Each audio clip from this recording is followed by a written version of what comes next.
Mahalo tau ma'u, mahalo soifua. Welcome everyone to the live digital kava session on the Polynesian Eyes podcast. I am Mr. Aotearoa, straight from New Zealand, Auckland, Manurewa. Tua, where how's your evening going? How are you doing? It is doing good. Um, it's been a good week. Been busy with work, but excited to join the Poly Nation this evening Yes. and have another live digital kava session here, Mr. Aotearoa. Very, very nice. I know it's been a busy week too. I've just kind of starting to get to the routine of getting back to work. Last week, been gone to the US of A, transitioning to Australia too for my flights to get to the US. But back to work here in New Zealand, and also very happy to do another live digital cover session with everyone this evening. But yeah, welcome all the viewers. We are live on YouTube, Facebook, Instagram, Patreon, and X. So if you have any questions or anything, put them through, and we'll be happy to discuss it. But other than that, welcome everybody. Tua, anything in particular you want to talk about or anything? Yes, I'll keep reminding this as we go through the live here, especially for those on YouTube. Hmm. We are monetizing this live digital kava session. So what that means, if you have a super chat and you throw it into the comments, whether we like the question or not, it will be answered. So that's if you're willing to, liri hagi koini to the discussion, Oh, we it gotta will add. be recognized and it will be answered. So Okay. that's probably the biggest thing I want to bring up um, from my end, Mr. Aotearoa. No, awesome. I know we before we kind of get into the topics for this live digital cover session, I know we are gonna start going through some interviews that we have Hmm. starting tomorrow and a later one in the week. But just for our viewers to just to be aware of. But yeah, I don't know if there's anything else. Any other announcements before we get into the topics discussion for tonight? No, we will have another live tomorrow night. Okay. Right. So just for everyone, it's one of the few times we can forecast. We're gonna have another live, and that live will be with Rockstone, Makatuhalamaka, and we're gonna walk through kind of the Tuilau and the Tuinayau Mm, installation and kind of yes. go through some of the videos of those events that happened in the Lao group, Yeah. and then also look at some of the history, the genealogy, and the history that Mm, Tonga and Fiji share, and just have a good discussion there. Um, mm, Rockstone has a lot of interest and some knowledge on the genealogical ties and the titles in Tonga that are connected to Fiji. So that should be a fun live, and we are looking to have it kind of the late evening. Let me double check on the calendar real quick because we do have it on the calendar. yeah, I believe it's Um, tomorrow. yes, it's tomorrow, 9 p.m. Pacific, so 10 p.m. Central, which will be, I believe, Mussy, that's early Four afternoon for you, late 4 o'clock. afternoon, Yes, later 4 o'clock, afternoon. 4 o'clock New Zealand time. Yep. 10 4. Hey, UTOL says Malo Kautamba, Malo Malo, Toko. Thank you malo. for stopping by the live digital kava session. Yep. That's all I have, Mr. Aotearoa. If you don't have anything else, maybe we will get into our first let me see Topic here, our of first discussion. topic. Yeah. Let's get So into it. this one's kind of interesting, and this video, for context, there's some tension. Obviously Jason Momoa is coming out with the new Chief of War, right? It should be premiering on August, Apple August 1st. correct. So it's around the time frame of King Kamehameha, but it's not directly on King Kamehameha, at least on these set of episodes. It's about one of the war chiefs under King Kamehameha. And so that's the storyline there. Jason Momoa, he's Hawaiian. I don't know, is he anything else? Is he Hawaiian Samoan or what is he? I think he's like Hawaiian Palangi mix only. Okay. I don't think there's a other Polynesian heritage that he's kind of part of, to my understanding. Okay. Perfect. So he has made this a big part of his career. He said he's been working on this Yeah, for 10 years, 10 years in the making. it was part of being Aquaman to get to this point, so that he would have a Yes, a reputation somewhat. So it's pretty cool. 100%. Mm, And what I find funny, and we'll get to the video here very shortly. I think this is the one of the negatives of victim mentality and this idea of not basing things on merit, but basing it on quote unquote representation. That you get caught up in silly stuff, right? You have this mm, great thing that opens up the world to the Polynesian nation's history. Obviously, this is mm, Hawaii. The Polynesian Empire has fallen by then in the 18th century. mhm, But then instead of celebrating that, we find ways to snatch defeat out of a potential win. And what I mean by that is there's some drama between Hawaiians being upset because there are Maoris acting as the people in the movie. Any thoughts on that, Mr. Atero, before we play the video? My initial thoughts, Tua. I don't. My personal opinion, really, no issues there. In my preference, I mean, I just see us as Polynesians. We can interact. Like I said, we it's almost like we can't speak on Maori. Remember, we were gone after for speaking maybe issues with Maoris, but like I mentioned before, well, we're Mhm. Polynesians. We all are the same people. We can relate. There's no other ethnic group people that can relate to Maoris other than a Tongan, a Samoan, a Fiji. You know what I mean? Because we're all one heritage people. So it's kind of like that mentality to us that we can't speak on other people's issues because they see themselves as totally opposite. When we are one people, and it doesn't matter if you get a Maori from Aotearoa acting on somebody in Hawaii. It does take some effort to maybe understand certain nuances because each island kind of had a certain nuance, but we were all Mhm. one people. Kind of like a, I think you put it perfectly, Tua, with the village mentality.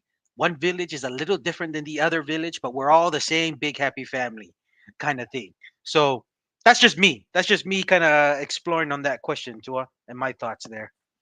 Yeah, and this is the thing too. It gets kind of silly because I feel like people use that as a easy excuse to not discuss an idea, Mm, right? Like even if we weren't Polynesian, we're all human beings, right? We hmm all can have an opinion, an idea. Now, granted, some people will take some people's ideas and opinions at a higher level than others, right? Like one would assume if you're Yeah, talking about Polynesian things, maybe you would value a Polynesian's input, but also you might value an outsider's opinion in certain instances because it's an outsider perspective. It's all different things. So so sometimes we that's get true. so silly on, oh, you can act in the Maori in the Hawaiian movie because you're Maori, rather than saying, hey, how about we just find the best actor that can make the story interesting and get more people to watch, rather than Mm. saying it has to be Hawaiian or so forth. But anything to add to that, Masi, before we look at the video? Nope, not this time, Tua. Let's watch that video.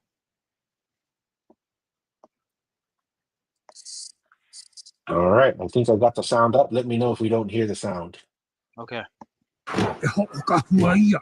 that we're going to get that. Hey, what are you Maoris doing playing Hawaiian roles? Yeah, no. And Kamehameha Jason kia hau. Taua taua e hoa. Taua taua. We're the same people. And I had to think, ka tika te kōrero. Ka tika te kōrero. No ka hiki tātou. Tētahi ka huri ki te tai tokerau. Wētahi o mātou ki te tai, we headed south. Wētahi the Rapa Nuians went east. But in the beginning, hey, we're the same people. Our tupuna, our ali'i, our ariki, they're connected. Our whakapapa runs throughout Te Moana Nui a Kiwa and very strong connections with Hawaii. So I think it rekindles and reawakens us in a unified sense. That's the vision of Pa'a and Momoa. You know, they cast us because they purposely and consciously wanted to reawaken our connections. I was hesitant at first because I told Jason, bro, get Hawaiian actors. You need Hawaiian actors. Get Cliff Curtis. You need Cliff Curtis on this project. So I was hesitant. I wasn't quite sure if I was able to meet the standard of the Olelo Hawaii so a fluent Hawaiian speaker could watch and go, kai te pai tēnā. Kua ea, kua pai, kua tika. Kua tika, Māori.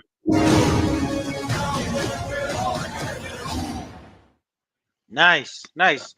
They seem to align themselves. Morrison, I don't know the other guy's name, the two Maori actors. They seem to align with our kind of whole general purpose of an idea of the Polynesian Eyes podcast. You know, we are all one Polynesian nation in the beginning, and then we just kind of, you know, once we had settled islands and stuff, we still had some connections to the origin, which is the Tuitonga, but we all kind of exercise our kind of unique own maybe cultural practice that's maybe unique to our islands. But overall, we are all kind of one people, one Polynesian nation. But that's kind of my thoughts there, Dua. That's what I was thinking. They seem to align with our idea there. What's your thoughts? Once again, we just want a good movie. We just want a good show, right? Like this, and this is the problem, I guess. I don't know if it's because it's just part of being colonized or what, like you're overly defensive that you miss the point. The point is you're getting the world to understand your culture and you still have to be entertaining, right? I'm sure that, you know, if Jason Momoa could find, because these Maori guys are acting in good. I mean, once were warriors. They're in Neo. What's the one? Matrix. The Matrix. They're in all kinds of movies. Star Wars. I think Star Wars too. Star Wars too, right? Like these are talented individuals. That's like saying, if you're not Maori, you can't play on the All Blacks. Right? Like, do you know how the brand of the All Blacks would suffer? Just look at all the Polynesians that are non-Maori that have left New Zealand and gone overseas. Charles Piutau, when he was the best player, right? Now you have Richie Mo'unga going to Japan. You can't tell me that doesn't impact. We need to focus on what's important and stop focusing on the wrong thing. You know, it's like you can't take the win when you get it. It's like, dude, just realize like what this brings to the Hawaiian culture and the Hawaiian history. People will maybe ask more questions. Maybe they'll say, hey, how did we get Hawaii again as part of the United States? Maybe people will be more interested and maybe you'll get more support for, you know, there's a pretty strong movement right now of, you know, the illegal overtaking of the Hawaiian kingdom, you know, but that to me I thought was interesting. Just missing the point. It's like you can't take the win. Like you just have to find a way to lose. No, and this is a good step to it because to my understanding, depending on how this series goes, I think they're gonna find out in December, ending of this year, once they lodge it to see if they're gonna keep continuing with the series. Because I think they've only done one series, season one, and then if they're gonna see in how it goes, with Apple, because I think Apple is the main funder of this. They're gonna decide if they're gonna make multiple seasons. But like what you said, Tua, this is the main thing is They're doing a series and story of general, pretty much, of Kamehameha and Yeah, Hawaiian culture and Hawaiian history. That is Polynesia. That's a story for all of us, and that's pretty cool to make it to a big time screen, and not only that, be funded. Look, and it looks like it's funded really well. And this is only done because of Jason Momoa and his influence in the Hollywood and acting industry, along with, you know, I think you can say the two biggest Polynesian actors are The Rock and Jason Momoa, and Jason Momoa was able to pull this out relatively quickly because he was still up and coming. So it just shows Jason Momoa really wanting to put something out for his Hawaiian history and Hawaiian culture. And if you think about it, that's a lot faster than The Rock's been acting for a long time, and yeah. he's been doing more of the Moana American animation stuff. Samoa. Well, and Yeah. then he did that movie where they went to Samoa. I can't remember what the That thing. But this is a first movie that is really like, some historical. true events, historical, some oral history. So I give to me, like what you said, too, they're missing the mark. Jason Momoa doing this for the amount of time that he's been acting, was able to pull the funding and just do this from a Polynesian story from the beginning to the end in this first season, and I hope more seasons come. And who knows? These are the things that can start that will trickle down to do stories of Fiji, of Ha'amoa, or something in Tonga. Something with the Tui Tonga Empire. That would be really cool. Or even the historical accounts of George Vason and even William Mariner would be awesome series to shoot if they were able to do something like that. But this is only the beginning, what I see. So those are my thoughts there. Yep, 100% there. And once again, if you want to guarantee that your comment comes through, we will answer any super chat that comes through. So if you want to throw in a super chat, um, we will definitely answer your question whether we like it or Mm, not. So we'll jump in just to a couple questions here before we go on to the next topic. But Devita Toifoki, welcome mm, to the live digital conversation. He says there's also a Tongan in the cast. His name is Ikaleo, who acts as Jason's brother. Jason pretty cool. Momoa's brother. Yeah. See, I mean, this is a great opportunity for Polynesians in general, you Yes, know? yes, and like I said, to the more Tongan actors we can actually get in participating in these big events and movies, like I said, over time we're gonna gather talent, and then when we have enough, a good amount of maybe Tongan actors or Polynesian actors, they're only gonna look further to look for Polynesian stories. And like I said, the William Mariner account is pretty cool. George Vason's account, and then maybe get to the whole center of the Polynesian nation during the time of the Tu'itonga era. So this movie is only gonna lift Polynesian actors from all around the world to participate Yes. and upskill. Yeah.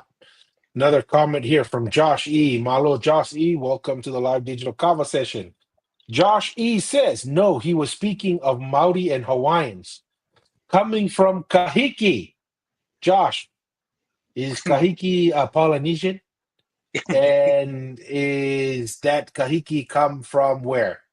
It's really pretty well established that Polynesians started in Western Polynesia and moved east, right? And Yeah. then New Zealand was probably the last place Polynesians settled. So I don't know, what the point is by saying no, coming from Kahiki, but Kahiki is Polynesian. This is like the video where I saw it, I think on TikTok, where it had a Maori girl going, "Do you know how to tell the difference between a Maori and a Polynesian?" Well, it reminds me of that topic we talked about, Tua. And that's the problem when they say there's Maori and Pacific Islander. Where it's like, we're all Pacific Islander, my man. See? And it will be that same person who says that Maoris are different from Pacific Islanders or Maoris are different from Polynesians. Polynesian. And that'll be the same person who comes and says, You need to decolonize. You need to reject Christianity. You need to, you need to fight colonization by decolonizing. And I was like, how about you just find out and accept first that we're all the same people? Then we'll worry about the decolonizing. Oh yeah. Oh, Mm. it's funny. It's funny. No, that's What? hilarious. Go ahead. Oh, you can read this one out, Masi. It's from our official PR Official representative. PR Water Bears, always good to have you on. Togoua, Malo Tokos, Tony Finau will appear on Happy Gilmore 2. Okay, I knew Happy Gilmore was coming out, Water Bears, but I did not know that Tony Finau is going to be in it. That's pretty cool.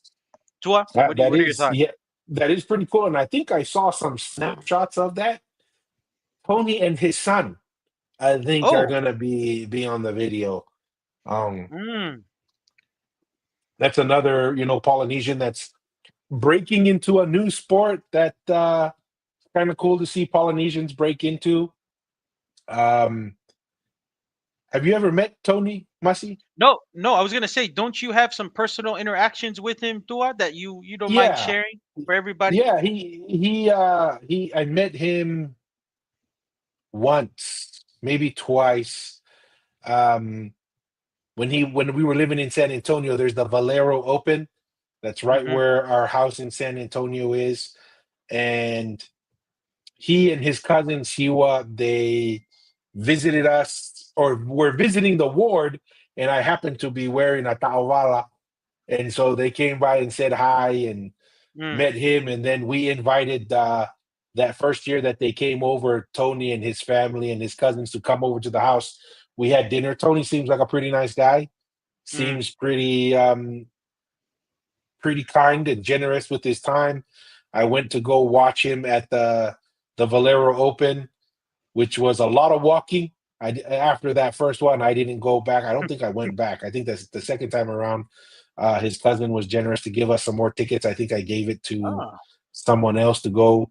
Um, but yeah, Tony's pretty nice. So it's cool to see him kind of progress in his career, develop his brand, and then start getting into the culture, yeah, American yeah. culture, and have that influence. Yeah. No, and that's pretty cool, Tua. Thank you for sharing that your encounters with Tony Finau. But I know since we're on the Tony Finau topic, have you heard like I guess he had some beef with the way Netflix portrayed his wife and kids kind of affecting his kind of ability to perform during the PGA tour or something like that. I just read something briefly and I know that was a thing that he did not like what Netflix was doing or something. Yes, Yeah. yes. Well, it was kind of portraying negatively because Tony takes his family with him. Like I Yes. said, when he came to San Antonio, it was him, his wife, his Mm, kids, a bunch of cousins, and everybody. We all had them over for dinner at the house. But that's part of being a Polynesian, right? And that's yeah. that's what I think we bring to the table that's different from other people is you can view it as, oh, it's a distraction. Because I think they portrayed it as having his family with him was a negative Yes. and it Yes. distracted him. And if having his family there meant he wasn't serious, like that's kind of I did read through an article that kind of said that. But Mm, yeah, for me personally, I was just like, well, that's what makes us different from everyone else. yes. We see family as the mechanism by which we're able to achieve what we're doing. Guess what? This is the same thing, Masi, that our ancestors did in populating the Polynesian Triangle. What did we do? Mm, We went with our family. We took yeah. very dangerous journeys into the largest ocean of the world, and we went with families and we settled all the islands in Polynesia. So for someone to come and say, "Oh, that's distracting," it's like, no, no, no. Maybe it's distracting for you. We're not saying it's bad. Mm, You're making a bad choice if you decide to leave your family behind. We're just saying that's not how we do it. That's not what we value. mm, And I think I saw even a short snippet of Tony saying, "Yeah, that's just the way he rolls." mm. With that being said, Awesome. want to recognize this Malo Water Bears. Water Appreciate Bears. it. The super chat Malo. right there. And his comment is, like we said, My little leaf for the kava tokos. Oh yeah, with malo water bears. Malo, what a bears. Malo. Malo, The wow. comment will go to make a digital kava bag purchase for future live kava sessions. So as we mentioned earlier, this bag and this bucket is sponsored by Water Bears. Malo Vito. Malo, malo, what a bears. Let me see here. We got anything else to add to that, Mr. Ateroa? No, no. Good on Tony Finau at least sharing that he was not happy with that portrayal of him and his family, but he's living the culture, man. That's what you call living the culture. When you're at the height of your professional career, you're in big time tournaments. You bring your family. That's what Polynesian. That's what we've always do. We we want to be around with our families because these tournaments can go for because after that tournament he goes to a different state, so you can go like with a whole month not seeing your families. And Polynesians, we value family. That is what is important. And every year, especially in Western countries, every year we are losing the idea and value of family. So that's one contribution Polynesians can do throughout the Western countries that we live in, is to make sure and we tell society that families are very important, because families is what makes you you and unique, and you are a lot happier. You know. Yeah, no, 100%. And I mean, we for being such a small group of people, I mean that there's such a huge influence, and to me, honestly, it doesn't make sense. I think it's awesome and it's cool, but I guess we all think we can be a little biased. Polynesians, super athletic, generally speaking, usually very nice, very family oriented, right? We Very know how to religious. relax. We know how to We have fun. Know how to relax.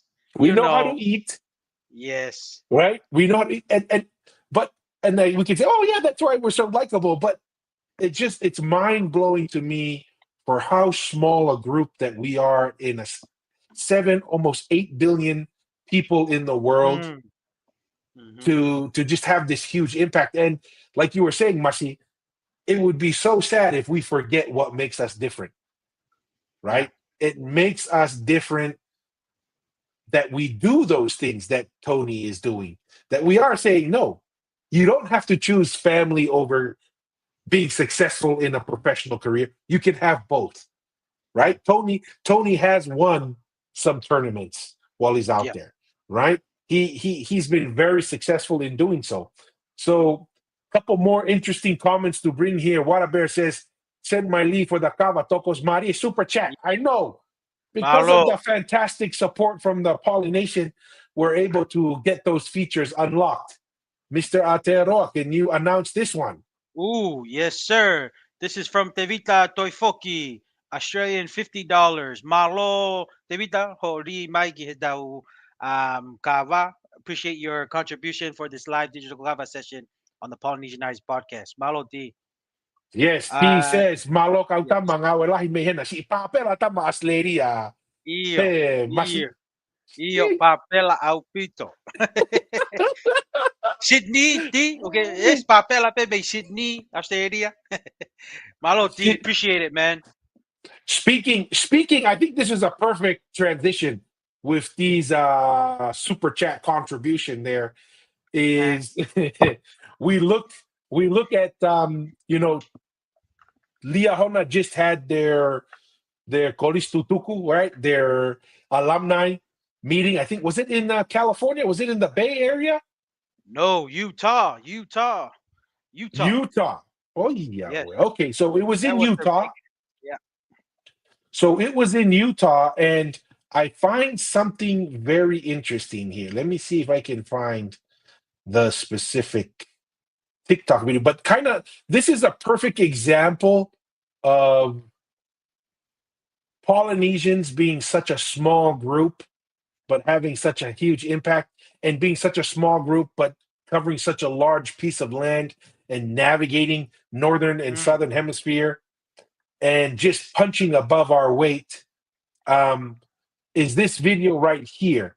And let's listen through it real quick. This post real quick about Liahona, and I wanted to make sure that I show my love and respect to Liahona. But if you all know, Liahona just raised a record year of donation, reporting that they raised $1 million plus. That tells you that if you focus, anything is possible. And I have nothing but love and respect for Liahona. Even though my parents didn't go to Liahona, they went to Saineha. The biggest takeaway from this event is that even though we hear a lot of people talking about that we're struggling because it's a low economy and all these excuses that people can talk about, if you can see Liahona, everybody was going all out. Everybody was putting their efforts into this. And I can tell you right now that that is such a huge, huge accomplishment for Liahona. And to know that this has been going on for generations now, there is no excuse out there for anyone to say that we have a bad economy right now. Because if Liahona can do it, it tells you that anything is possible, because 99% of us Polynesians are at a poverty level. Liahona is showing that it is possible. Focus on yourself and continue to grow. Focus on your business and yourself. I'm telling you, it's going to grow. Ofa'atu, let's go. I quickly want. What are your thoughts, Mr. Ateoroa? Actually, multiple things. The what Liahona raised was put together. So Liahona and Saineha are pretty much the same kind of schools. They're run by the LDS school. Tongatapu is where Liahona's at, and Saineha is in Babao. So they're kind of the same thing. And when they did their alumni event in Utah, it was put together, the Saineha alumni and the Liahona alumni. I'm interested with that 1 million if it's in Paanga, because I thought it was more around that 450 USD, which will kind of equate to about $1 million Paanga, because that money is going to get funneled back to Tonga. And Oh, this is a good example too, when we talked about the remittance that flows back to the kingdom, and that money will help. If you think some people are poor, there's other people who are much more unfortunate, that's going to help with their school fees and just help with mm-hmm. their school uniform and sandals and stuff. So those are my thoughts there. Good message, like what he shared. I agree 100%. If there's something that we Tongans value, that we want to achieve, we can do it. Another example I can share, Tua, I think, to my understanding, the Fofoanga New Zealand group here in New Zealand, in Auckland, purchased a building that was 1 point something million dollars, New Zealand dollars. They were able to, that Faikawa Fofoanga Faikawa group was able to purchase that building to have it their own, instead of having it at somebody else's house. So, hey, that's another example of some of the Faikawa guys, especially the Fofoanga, right? The Fofoanga, there's probably two Kava clubs that is the biggest and probably well run. Um, it's the Fofoanga Faikawa clubs and the Kolokakala. But just to hear that they were able to purchase that one over $1 million New Zealand building in Otahu, to my understanding, open it up and have place for people that club members of the Fofoanga gather. So that's another example of what the Koshi Tutuku de Hona was able to achieve with that fundraising. But yeah, those are my thoughts, Tua. Anything any Yeah, anything different? yeah, man. I mean, first off, that gentleman that was speaking right there, he does some interesting stuff online. I can't remember his name, um, but he does flipping of homes. I think that's his Ah, cyber truck. I think he drives around in a cyber truck. Does pretty well for himself, and so nice. kind of cool to see some of the things that the Polynesians are doing in the content creation space. And going along with what you're saying, I mean, $1 million is $1 million. Maybe it's $1 million paanga, but that's a ton of money for a little high Ton of school, money. on a little island in the middle of nowhere. And not only that, that's the high school that's probably the most well furnished and probably get the most Yes. updated things, like, and then just having that money on top of that, that's what you maintain, making sure that you're always on top, that you're not, that Leahona is probably not too different from a lot of the other schools outside of Tonga. So, Yeah. yeah. And just to think, and I want to show, I mean, before I show this next video here, just imagine this is the kind of stuff that we're talking about, that being unified and being committed together to push in the same direction, it makes a big difference. It's not always about how big of a population or whatever, and that's kind of the driver maybe behind the impact that Polynesians are having around the world, on a scale much larger than the size of our people. It's just that unity and that unification. Like, you raise $1 million because all the alumni love the high school and they're dedicated, you know, and they're willing to sacrifice and they're willing to push that goal or that thing that unites them to the next level. Mm, And that's something that I think is really important. That's something that is unique to us, that we provide, is that willingness to mamahi mea, or to yep. sacrifice for something greater than ourselves. And I wanted to show this other video because it's just funny, right? And it's a few seconds, it's about 30 seconds, but this is from that event. When we talk about make it rain, right? This is what we call make it rain. Oh, Fat Joe.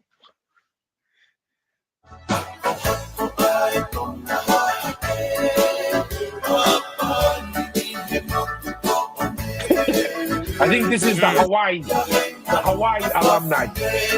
Hawaii chapter, eh? Yeah.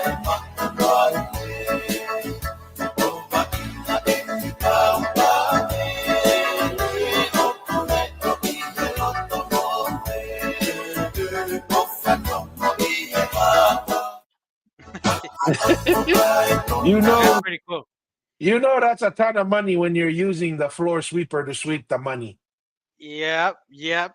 No, and that's what's the definition we kind of go with? That's when you have a chapter in Hawaii when they're very mafana. They're just gonna leave everything on the floor. They worry about tomorrow when it comes. Eh? that's It's that's high mini that's for how 2 months, but at least we you. threw it in the air. Like, imagine that going nonstop for 10, 12 minutes, and doing that for that amount of time. And you know what's crazy? A lot of those guys, it's hard to see them in this view, but I saw another view. Mm, I know a lot of those guys, and you know what they do for work? what do they do? Yate amaka. Mm, These guys mm, make a ton of money. It doesn't seem like it, but a lot of these guys make a ton of money when they make those yate and that yep. amaka work, man. I'd probably say, oh, pretty damn close to 90% maybe of all the rock walls in Hawaii are probably done by these guys that go to this Wow. alumni section here, and that's a ton of money that they Yeah. make. So these guys have done really well for themselves, and you would think, this is what I think is funny, Masi. You would think that these guys grew up in Tonga building rock walls, Yeah. right? Like, this is something, but the truth is they came to Hawaii looking for a way to feed the family, found a way, learned a way, created a way, which, once again, that is how things are done. That's how an empire is built, and you sustain it for thousands of years. Hmm. When new challenges come, you have to develop a new way to survive in the new environment. And so I thought that was kind of interesting. I don't Very know. cool. T's over here, Mr. Atero. You want to read T's comment here real quick? Yes. Welcome, Tees. This is his comment. This is the largest and spacious building in Lehi's vision. I like that one, Tees. And here's Wow. a Wow. follow up comment there. Large and spacious activities. Oh, wow. Oh, wow. These we'll find out when we move on from this live if you're true, eh? But I'll remember that one and let's see if the Leahon and Shaniha Koshituku think the same way. Yeah, you would think these people coming from Liahona would know that a little bit more, but maybe you're true, Tease. Maybe you're true. We'll find out. But anyways, at the end of the day, congratulations to Liahona on setting a record, $1 million. Mm, Um, but pretty dang cool to see. I do think it's ironic, like you're saying, Masi, the most well-funded school in Tonga is Liahona, and they're the ones raising the most amount of money too, right? yeah, Because the church pretty much finances all of that. So maybe all that money is going to go to scholarships. A yeah. lot of kids from the outer islands come in Akonofomau at Liahona. So And yeah, another that could and probably another go thing, there. yes, and another thing I noticed for Leahona, they're having more funding to fund a different variety of sports. When they had their sports, Leahona had a huge participation. When they had their sports day for the high school. So I know a Mm, lot of that money trickles in to get pay something for the coach, maybe get kids to come to their school. I mean, it's Leona is having a lot more people participating in a variety of sports instead of your typical running and shot put and stuff. And was it rugby was kind of the only thing. But I've noticed Leona is having a lot more people participating in a different kind of sport. So I know that money is making a huge difference in Tongatapo, in Nehonan, sa Neha too. yeah. Real quick, just a quick comment before we go to our next topic, and it's great segue talking about sports. Um, But hey, once again, if you do want us to make sure we make a comment, if you or answer your question, please throw it in the super chat, and we will guarantee to share your comment if you throw it in the super chat. Speaking about Mm. sports and Polynesians and fundraising, you know what? Maybe Moana Pacifica just needs to get adopted by Liahona alumni. So the, the next topic that we're gonna watch the video here real quick is Moana Pacifica's probably had their most successful season ever, right? I mean, it was high energy. They had some exciting games, stadiums, Probably the pretty damn fullest. close to Yeah. full. And then Yes. not just full, but the engagement of the fans. It almost Yes. looked like an NRL game, right? With the engagement of the fans. But there seems to be some drama there, Mr. Aotearoa, despite having the most successful year. Mm. What's going on with Moana Pacifica? I know there's some I think ethical issues or making sure monies are used properly because there is this social provider I think Pacifica Futures, which is a big social provider that funds other um like other social providers. So it's kind of like the money, this Pacifica Futures kind of owns this money that gets from government, and then there's other like branches that have Pacific or Polynesian social providers that provide like social work for certain communities in this region, and that. Mm, So the money comes to this Pacifica Futures, and Pacifica Futures is kind of like the main sponsor for Moana Pacifica Pacifica. team, and they're saying they're using they're alleging that Moana Futures, whatever, is using that government money that was meant to go to the social providers, to these other clinics and social workers in different regions. And instead, that money is being used to go and fund Moana Pacifica, which is government money. So that's kind of the issue there with that. But in my personal opinion, the government gives you the money. I think Moana Pacifica is a Pacifica team. It's helping people in a different well-being or whatever. To me, I don't see any issue there. But maybe there is maybe certain outline in the agreement that Mm, that the Pacifica Future and the government had when they released these funds that was only maybe it was only supposed to go to specific areas in the region and maybe not a sports entity. If that's there, then that's kind of hard to argue. But if not, I don't see any issues.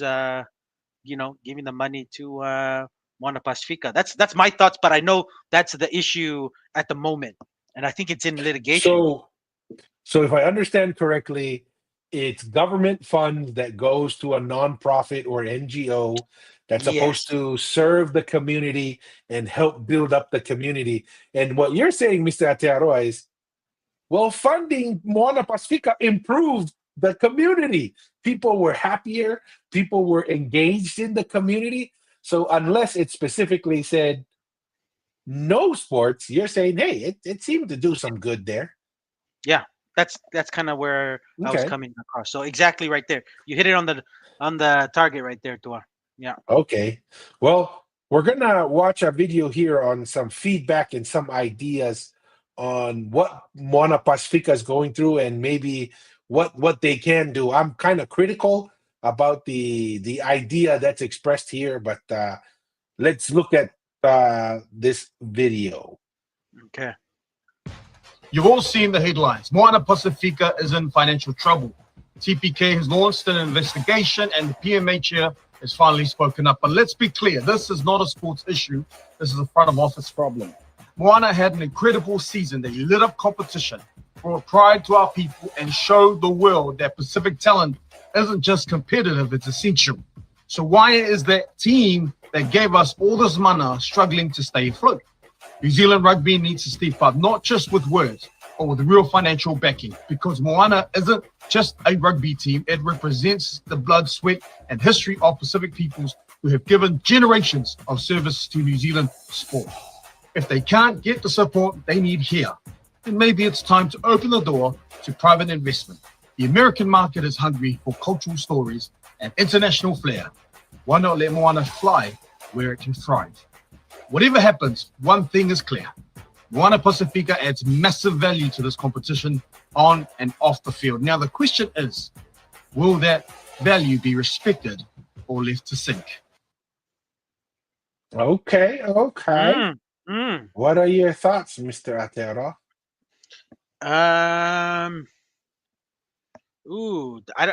The thing is, I know NZRU is probably struggling financially too. That's what So I I don't was know. thinking too. Yeah, and I don't know if he understands that. I don't know they're able to give whatever money, and it's probably their fault for not investing earlier when things were a lot better. Because rugby overall as a sport is not trending upwards; it's actually trending downwards. So you're already fighting an uphill battle. So I don't know if that thought is there to this gentleman, because to me it's already an uphill battle because rugby overall is trending down.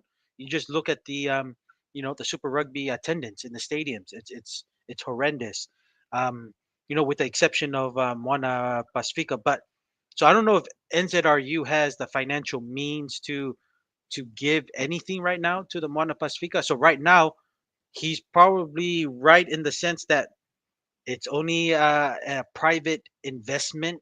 If that most likely will probably be in America or something to kind of fund Moana Pacifica, but it's going to be very difficult to ask for a huge amount of money in a small market like New Zealand. It would have to be something different, maybe doing some games somewhere else, or I don't know, because even rugby in Australia is trending down too, because that will be your other bigger market. But that's the thing. That's the challenge to me, Tua, is when you're gonna put acts, because you do have a good product. A product is, Hmm. we all know Polynesians, our athletic ability is top notch compared to any other ethnic group.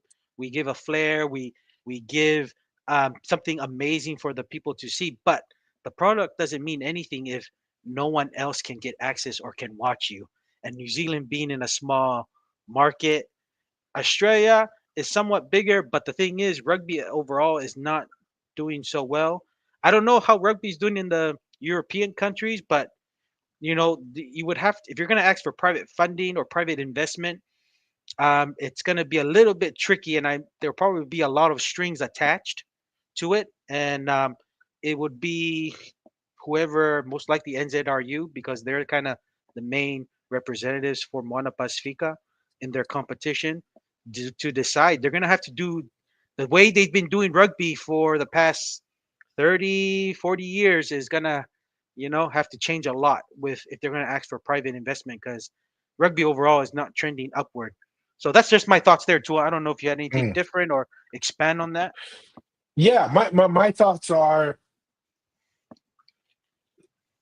the Mona Pacifica had a great season, but that's like their Mm. first great season. You aren't gonna fix everything with one good season. You No, what need you need multiple. I have one thing. Sorry to interject, too. But I was gonna say Yeah. it's a good season, but they didn't make the playoffs. That shows how bad the product has been, right? Yes. I know it sounds good, but they didn't even make it to the playoffs, to my understanding. But hey, they did the number one thing. They filled they had the most. We can say they were number one with the most full stadium in all of Super Rugby. I think we can give that Yes. one number one for that. Eh? Yeah, you can get and the engagement of the fans, EOS right? and the engagement, EOS. But go ahead, Tua. Let, It's my bad. let me kind of put some perspective on this, right? The New Zealand brand. When rugby in a rugby nation is struggling, that's a problem, Mm, right? Like, just think of that. New Zealand is a rugby nation, and rugby is struggling in New Zealand. That to me says there's structural problems there, right? Like, this is, you could have the best team in the world, and it won't matter because you're not selling seats in the stadiums. And here's a prime example. Like you were mentioning, the All Blacks are having financial problems, yeah. right? They had a sponsor pull out in the middle of their sponsorship, and there were talks about suing them and so forth. And you're talking about the number one brand in rugby, the most winning, the most recognized brand, and they're struggling with sponsorship. And you're telling me Buena Pacifica, that's why Buena Pacifica is having challenges. It's not just them, it's the whole rugby Yeah. brand. And I don't know if it's the model or the rules or world rugby. I don't know if it's just one area you have to fix. It seems like you have to Mm, fix it mix across of the everything. board. Yes, across the board. Bad Yeah. eligibility rules, right? Yeah. The lack of engagement with all the talent in all of the world, and then really the models like they don't have a successful model. Like the closest, I think the European model is more like find a really rich guy, Mm, find a millionaire slash billionaire. He bankrolls it, but then he also drives it and makes decisions on how the club spends money, kind of like how the smaller soccer teams in mm, Europe are run. And that seems to be a model that is sustainable. Where I see where rugby union struggles is when they try to go and they try to compete in a capitalistic manner. Like just mm, look at Super Rugby. We find out later that it was basically South Africa that was carrying Super Rugby. And the moment South Africa left, what happened to Super Rugby?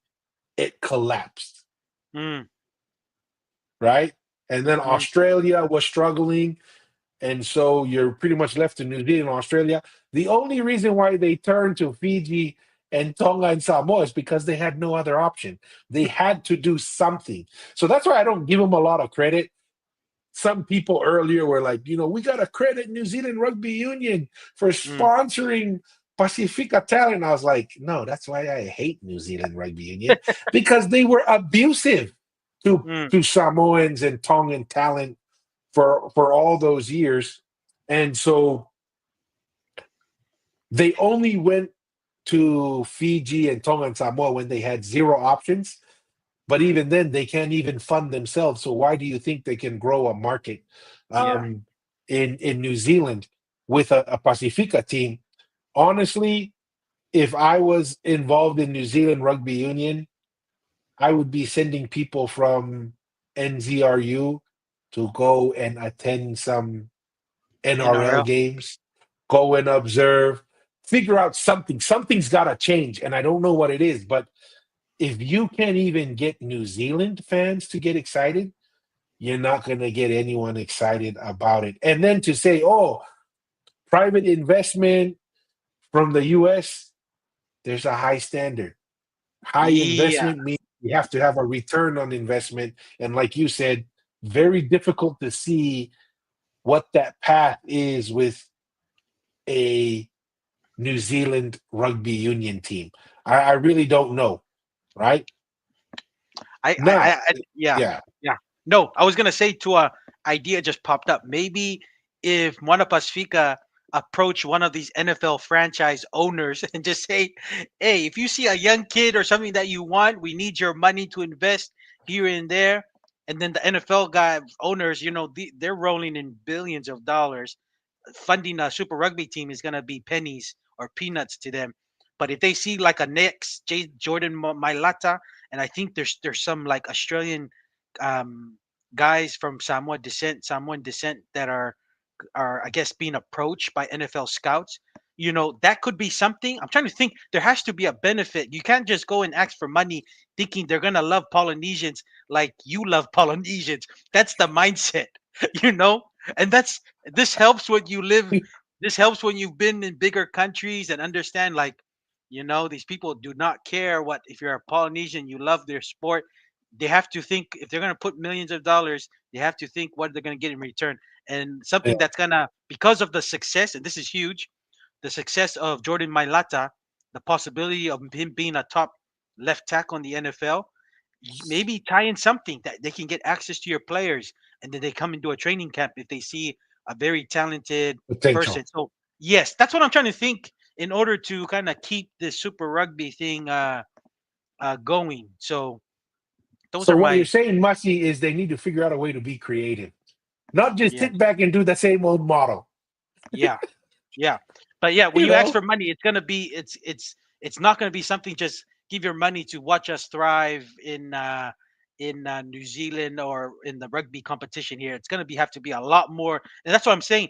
And because rugby has tend to they're very slow to change, they're not proactive or anything, it's gonna probably be too much that maybe they won't even take it. But when you're desperate enough, you're willing to change everything or clean house or whatever. But yeah. yeah. No, Well, 100% agreed there. 100% agreed. And that's the thing is, you know, should the investors come with the only allowing their ethnic group to participate because like the Hawaiians are saying the Maoris can't play Hawaiian people, you know? uh, You got to think like no, they don't care. If you can provide the talent, they'll bring the money. But like you were saying, you can't just stand there and be a subsidy. They have like the mentality of the those who just rely on subsidies from the government. And it yeah. sounds like NZRU was pretty much subsidized by the government for forever. And maybe that's where those bad habits got developed. They just thought, oh, we don't have to worry about providing a high quality product or improving fan experience. I don't know, the Uncle Sam version of New Zealand government that they thought just the government would just fund them for Yeah, forever. yeah. Well, and that's kind of been the problem when you have government funding your healthcare system, you got government funding. The government is the main funder for Air New Zealand and a lot of these businesses. And then you add the All Blacks, government huge government subsidies were given to the All Blacks. So when it gets, the New Zealand economy is still very slow, and when things go slow, things are not as plentiful. But that's because, and then you lose your own innovation and adapt, because that's what private Hmm. business and private organizations do really well. When the economic environment is not really good, you adapt and change things a lot quickly compared to government. But another thing is, I was also want to touch to because right now rugby in New Zealand and rugby league, in New Zealand, Australia, they're still in arm's reach. And if this is not sorted out, league is gonna league's gonna be so far ahead. It's gonna be very difficult for rugby to get its act together on this side of the world compared Yeah, to NRL because that's their competition is the NRL rugby league. So they got to get it sorted out before, because right now it's still in the arm's reach. You can try to get fix things to make it competitive and to still pull fans over to watch your product. But man, if things don't change in 2 years or so, I can see league just being way beyond rugby, and they can't catch up. Well, and this is not the first time I've seen this in my lifetime, Masi. In like late 80s, early 90s, rugby union was dying at that Mm, time, right? And rugby league was at, you know, offering first time to offer like $1 million, I think, to Willie O. You know, mm, Willie O chose to stay with the Wallabies and stuff. mm-hmm. And the biggest reason why rugby union got bailed out was because of Jonah Lomu showing up on He the brought all scene. the attention. He was He a he he rescued he rescued rugby union. If it wasn't for Jonah, he showed up this 6'5", 260, run the 110 flat, running over people, running around people, and on a world stage, I think Rupert Murdoch, the guy who owns Fox and yeah. stuff, he sees it and he's like, "Oh my gosh, this is entertaining." He didn't Mm. realize that's just because that's like once in five lifetime type of athlete was on the He table. he's the only rugby global superstar. There hasn't been another person that's even up to the level. It's crazy. I saw a old newspaper that had like the top All Blacks. The number one was Richie McCaw. Even it's so crazy that even the own New Zealand public didn't recognize what Jonah Lomu even They don't done. And realize, he was, no, that's yeah, he was like number three or number four. I was like, what? isn't that kind That of silly? that's no wonder NZRU can't do anything right. That's exactly what I was thinking. If you can't even realize what drove the growth and the expansion of rugby union for like 3 or 4 decades, it was Jonah. You take Yeah. away Jonah Lomu from the equation, rugby union might be dead by now. Let's say this: if Jonah did not, did not participate in rugby, there is no Richie McCaw. There is no what's that Carter. There's none of them. None of those guys exist without Jonah. But Jonah could exist without all of these guys. These guys were piggyback off of Jonah Lomu because he saved rugby with his participation in it.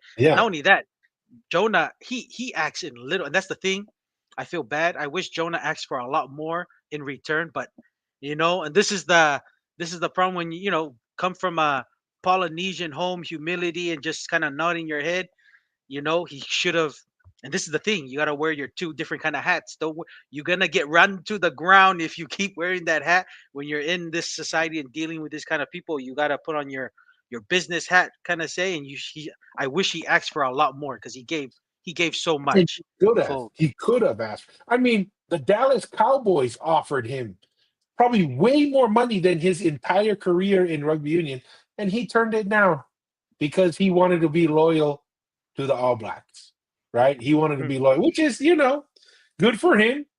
But maybe, see, and this may be the root cause, Masi, as we're having this conversation. This may be why World Rugby and New Zealand Rugby Union are in the situation they're in. They got this huge injection of investment, TV deals, and all those other stuff without quite earning it. mm, They just got it because Jonah was there at the right time, at the right place. So they thought maybe in their mind it was because the game was so great. And so they didn't take a lot of effort to improve the game experience for the customer, for the viewer, like NRL. NRL, video ref, right? 40 mm, 20, all these yeah. things. They've been doing that for decades. Rugby union, it just feels like just yesterday they're adding these things because Mm, they weren't thinking of how do we make our game more entertaining? How do we improve the product so that it's a higher return? They just got all that money and all that interest because they had a once in a multi generation, multi lifetime athlete that saved their bacon. And now, like you were saying, they don't know how to be creative, like you were mentioning mm, earlier. They don't know how to think out of the box because they just got that huge injection of cash for absolutely nothing. mm, So kind of interesting there. I yeah. mean, I love the Moana Pacifica. I hope they're able to figure out this financially, but it's just very difficult for me to see a long term future for Super Rugby. And when I say long-term future, I'm not saying that the competition will die. I'm just talking about the growth and exposure of the competition. It'll always probably be enough to be a domestic competition. Yeah. Australia, New Zealand, you bring in Moana Pacifica. The Fijian teams seem to be doing really well, the Mhm. two Fijian teams. But in regards to what it was in the glory days of Super Rugby, really hard for me to see that getting back to that. Did you say two Fijian teams? I thought there was only one, Tua. No, there's the Fijian Drua, and Trua. then is there two? I thought it was Drua, and No, there's another one. I thought it's just one, to my understanding. Unless you're thinking Oh, there's another Fiji. I know there's another Fijian team that participates in the competition right under like the feeder teams under the oh, Australian competition, but it's only the Fijian Drua in the Super Rugby. okay. For some reason, I thought there were two teams, but the Okay, Fijian okay, team. Let's just say looking in the comments, they're saying it's only one. Looks like I stand okay. corrected, but the Fijian team's doing really well. And it's man, and it's who's the biggest winner out of this Super Rugby stuff? Fiji. Fiji is the Flying biggest Fijian. winner. Yeah, the biggest winner out of that because it's allowed their depth of players to develop while still bringing in their the players playing overseas. Um, And it's probably cheaper to run things in Fiji, being home based in Fiji. Moana Pacifica, it's a mix of Fiji, Tonga, and Samoa, but it's not cheap running a team when you have not much money in New Zealand. So Fiji's probably yeah, doing a well, and lot and better and navigating the Fiji in financial the in issues. the Pacific, Fiji is a relatively large economy, right? So they have what I think there's 1 million people in Fiji. I think Yeah, their population is either just under 1 million, just over. So you got a good sized population, a lot of land, good manufacturing and productivity there overall. And so there's economic opportunity for that in Fiji. So they're benefiting tremendously from it. But yeah, hopefully Moana Pacifica figures it out. I think Artie Saville went to Japan because he had a yeah. contractual obligation there. So it's going to be a tough season, unless, there were a lot of young guys who performed really well this year, but we will see how that goes. No, let's talk about that. What are your? It's weird when they have these things called the sabbatical. You can go play in other countries' domestic competition, but you know how New Zealand still has that rule. You gotta be in Super Rugby to be Mm. eligible. It's so weird, and this is kind of the controlling aspect of rugby that's ruining the They game, need and to the get game's not over it. progressing. They use this term sabbatical that it's pretty much what it's trying to say is they have to give you authorization for you to play somewhere else and you can still be picked as an All Blacks. Talk Hmm. about controlling. You look at the way sports is going right now with player movement and stuff, and the All Blacks are still, rugby in general, still operating in the medieval times. That's so funny. It's crazy. You know what that sounds like? That sounds like the carnival version. You know how they use that in like South America and stuff. Eh, They give you a couple days to do whatever you want. You just do whatever you want. It's not going to hold it against you. Just go do whatever you want and you'll be forgiven for those. If you want to go and mess around, you want to go eh, do drugs, whatever, eh, we're gonna give you a couple days. Carnival. You go do whatever, the natural man. We eh, won't we won't hold it against you. That's what it sounds like. NZRU. It's like we know you're gonna go anyway, so we can't give you that money, but to make it look like I'm still in charge, I'm gonna eh. give you a sabbatical. And that way it just looks like I'm cutting you some slack. Dude, get over yourself. You need to forget about, oh, I have control over you. Yeah, They did this to Jonah. They underutilized Jonah and he still had a tremendous impact. yeah. They need to be player focused. They need to forget they think like, hopefully New Zealand Rugby Union is learning this. Your brand is basically the accumulation of the brand of your players. And Ye- obviously your brand is suffering because you don't have the superstars to sell your brand and bring interest into your brand. Like, for example, let's do Artie Savea. Artie Savea was the brand that elevated Buona Pacifica. I mean, you would see Artie Savea in foreign teams or away teams field, and you know where all the kids ran to? Did they ran? Did they run to, you know, the Crusaders guys when they were in South Island with the Crusaders? No. Or to the Highlanders? They didn't even go to their local team Mm, players. A lot of the kids went to Artie Savea. And you know why? He did social media. He did all these things and he was criticized for it.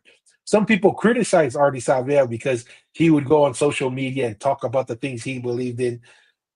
But that's what the youth walk and see. So when Artie Savea came into town, they were interested in talking to Artie Savea, right? yeah. And so his brand elevated the Buona Pacifica brand, and his leadership style attracted young talent to the Buona Pacifica team and just created a good culture. That's why they did so well. Mm, But now they've lost him. How are you going to replace that? You know, mm, and that's what NZRU and the All Blacks didn't even really want Artie Savia. He wasn't even consistently a starter mm, for the All Blacks. Because why? Because he was doing things for out of the box, creating value off the field that mm, NZRU said, yeah, that's not how we do things here. You mm. only do what I tell you to do. And that's why their brand is suffering. And that's Yeah. why, you know, hopefully the There's All Blacks will be able to keep paying for the hotels of their players and not be like Tonga's rugby union team. They go to the World Cup and the players have to pay for their own hotel. what's the word? Maro ofafunua. Iya. Malo Eh? katakilahi, eh? Malo mamahiin mea.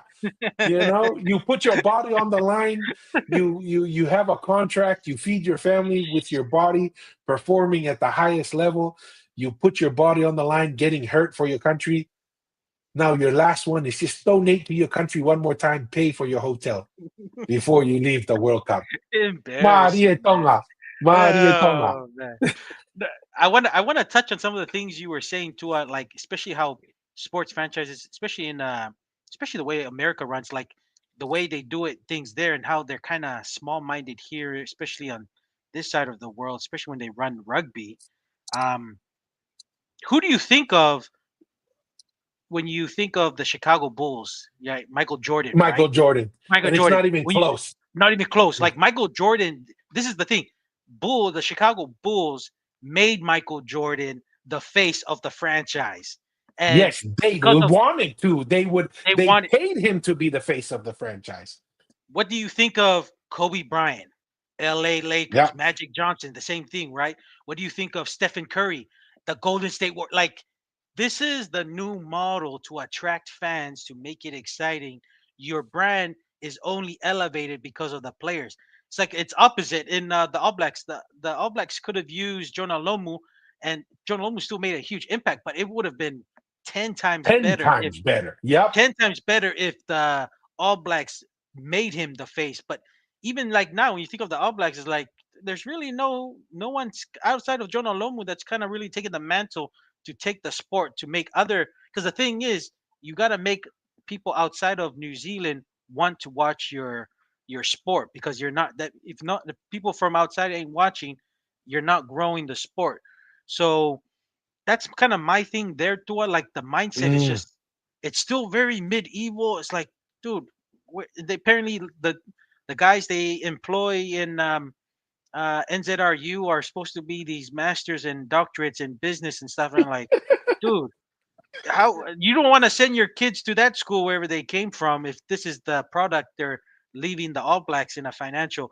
And the way that's what I'm saying, Yeah. they haven't learned, They haven't they haven't learned haven't how to learned do anything. stuff in even when you think even though Tom Brady left, but he's the Patriots. Like Yeah. he is the Patriots. Tom Brady, like it's the players that make the NFL team elevate.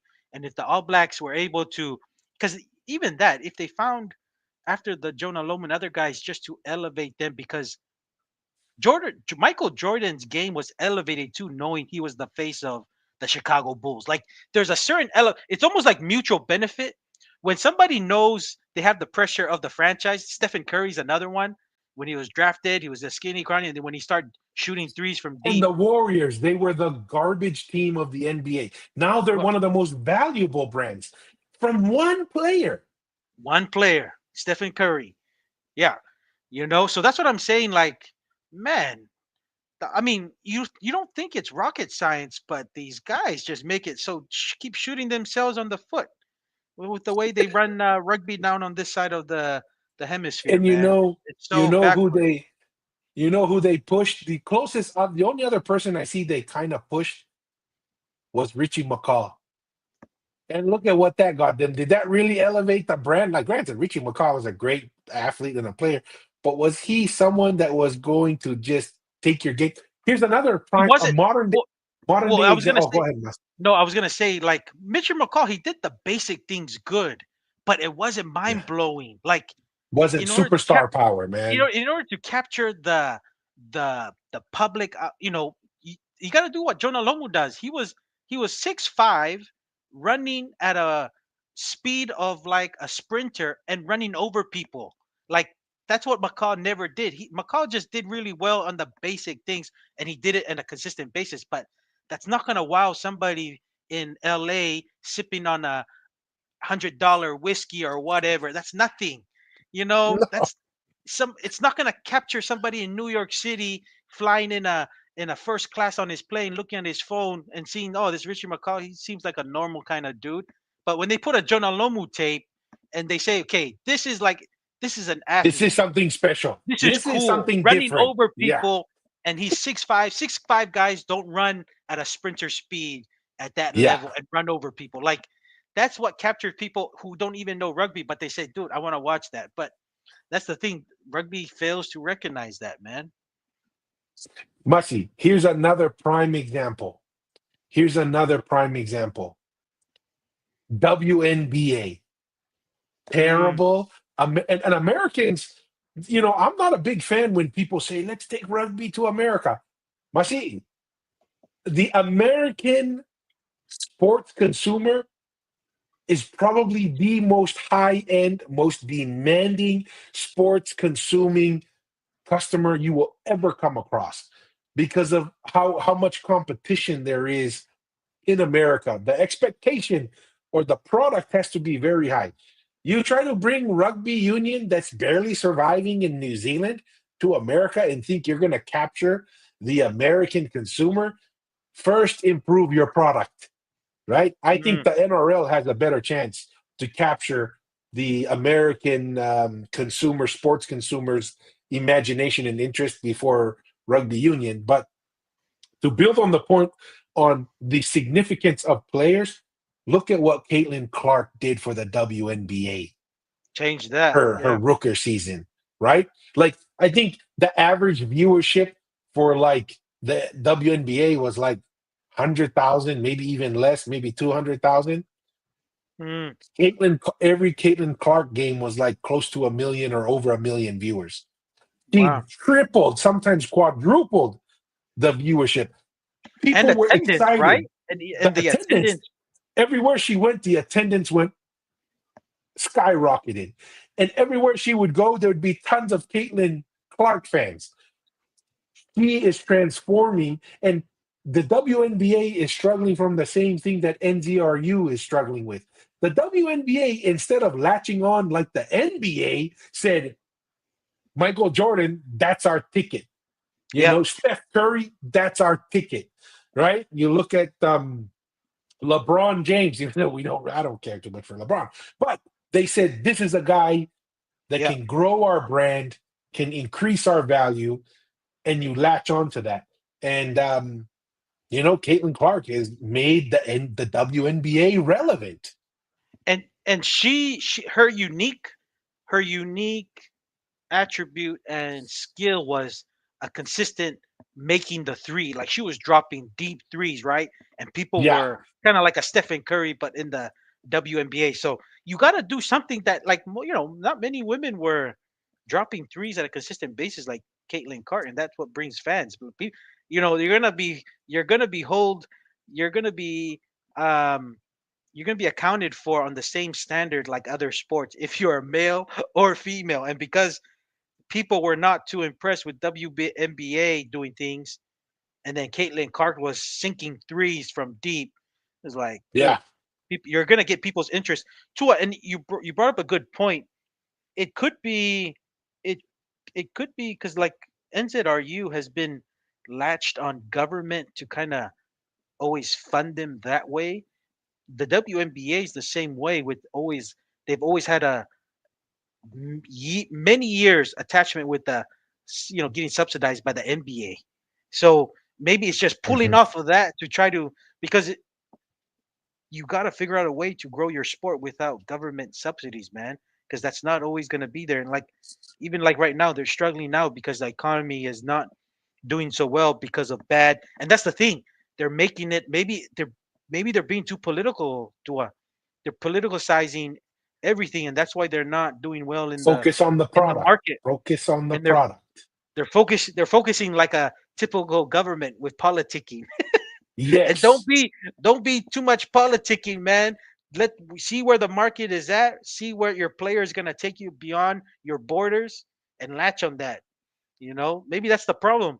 They've been latched on with NZRU being so government funded and run that it's too much politicking. Yep. No, 100%. Malo Shogun. Ooh, Shogun with the Shogun, super chat. malo. Drop 30 big ones. Australian. Masi papel bito Australia these days, eh? Taki Australian economy Australia. must be killing it. Tevita and So, Shogun. Taki, man. Malo yeah. off of mine. Real comment here from Water Bears. He says, Malo Shogun 8 tokos. When can we expect merch? It is on the to-do list. We've discussed it. We Water covered. Bears, we will be coming around. Hopefully, we thought the beginning of the move here, I would say give us another 2-3 months. Mm. Slowly we'll get there, but great point. Um, Once again, if you really want to make sure we answer your questions, please use the super chats, and I appreciate all the donations here for we'll buy the digital kava bags to Iyo, keep running, keep feeding the kava sessions here. iyo, See malo. this comment right here, Easy G, and Easy G is listening from Samoa. So Oi, welcome, tole. welcome. Malo uso. Alpha tashi mai maua. Raftai. Yeah, Malo. See, and this is the thing, Easy G. We don't disagree that rugby is really big in New Zealand, but what do we mean by really big? Does everybody know about rugby? Yes. Is everyone spending money on rugby? No. Right? And Well, that's the difference. That's the difference that we're thinking Tua, about. just to add to what you were saying, they're not spending time viewing the product. They're not Yeah, viewing it because most of the money comes from TV and sponsors putting to advertise on the TV with the halftime getting the show or the eyeballs. Yeah, pregame and the postgame shows. They're not they're not getting enough viewership for companies to spend money to advertise on the rugby games because that's how they get their money. But even that, what you said, spending money with the merchandise, that's one. But two, just the simple viewership is not even getting there. Tua. yeah. Yeah. I mean, and even just attendance, right? That was Attendance, yeah. one of the things. That's one of the things um that really made Moana Pacifica a phenomenon this year. Attendance, and not just attendance, but like the crowd was into it. They were cheering, they were jumping. It's like the Moana Pacifica product was at a high level. Why? Artie Savea was the lead. He was the face of the franchise. And then he had a lot of really exciting young talent. I think that Tauboy Folau, Is that what's his name? That Yeah, young kid. There were like yeah. The 3 or 4 winger. young. The Yeah. winger. You also had the what's the?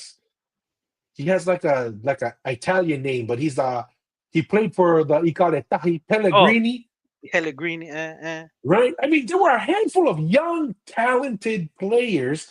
There's another Samoan guy that I can't remember, kind of came out of nowhere directly from Ha'amoa. So you Miracle. have this face of the franchise, like we're talking about. This model is you have a face of the franchise, and then you have exciting new talent right coming up with him, and that gets the community involved, right? That gets everyone excited, and they feel like when the team wins, they win. Why? Because they have an emotional attachment to the players. Mm-hmm. That is with when Steph Curry's happy, every Warriors fan is happy. When Steph Curry is sad, every Warriors player is sad. They're secretly living their lives through their. It's like their players are their avatars, right? And there is an emotional connection to it. Right now, Super Rugby doesn't have enough of those connections in the players on all the teams. You go and watch the NRL, there are players on each team that people are emotionally tied to. Mm. Granted, they can still improve a little bit in the NRL, Yeah. but Jason Taumalolo at his peak, every North Queensland Cowboy fan, they loved watching Jason Taumalolo because why? At any given time that Jason runs with the ball, he's about to break it, or he's going to run over someone, or he's going to do something that gets people excited, right? And they get invested they live through the players. Rugby union, yes, it's big, easy G, but there's no emotional commitment for viewership. Like Masi was saying, I am so tied, invested in the team. I'm going to watch every game. I'm going to attend any game that I can possibly attend. I'm living through the players. Hopefully New Zealand rugby can figure it out, because what Moana Pacifica showed is it can be done, because that's what Moana Pacifica. The only problem is they were only able to do it for 1 year, and they're only able to do it with that one player and that one team. They need to figure out how to duplicate that, but I don't have a lot of faith in World Rugby, and I don't have a lot of faith in NZRU to figure that out anytime soon. Well, even NZRU, I was just thinking too, and you can give me your thoughts here, and I would even say even the Australian rugby stuff they can do a lot better. Because I would say if I'm the NZRU, you know what I'm gonna do?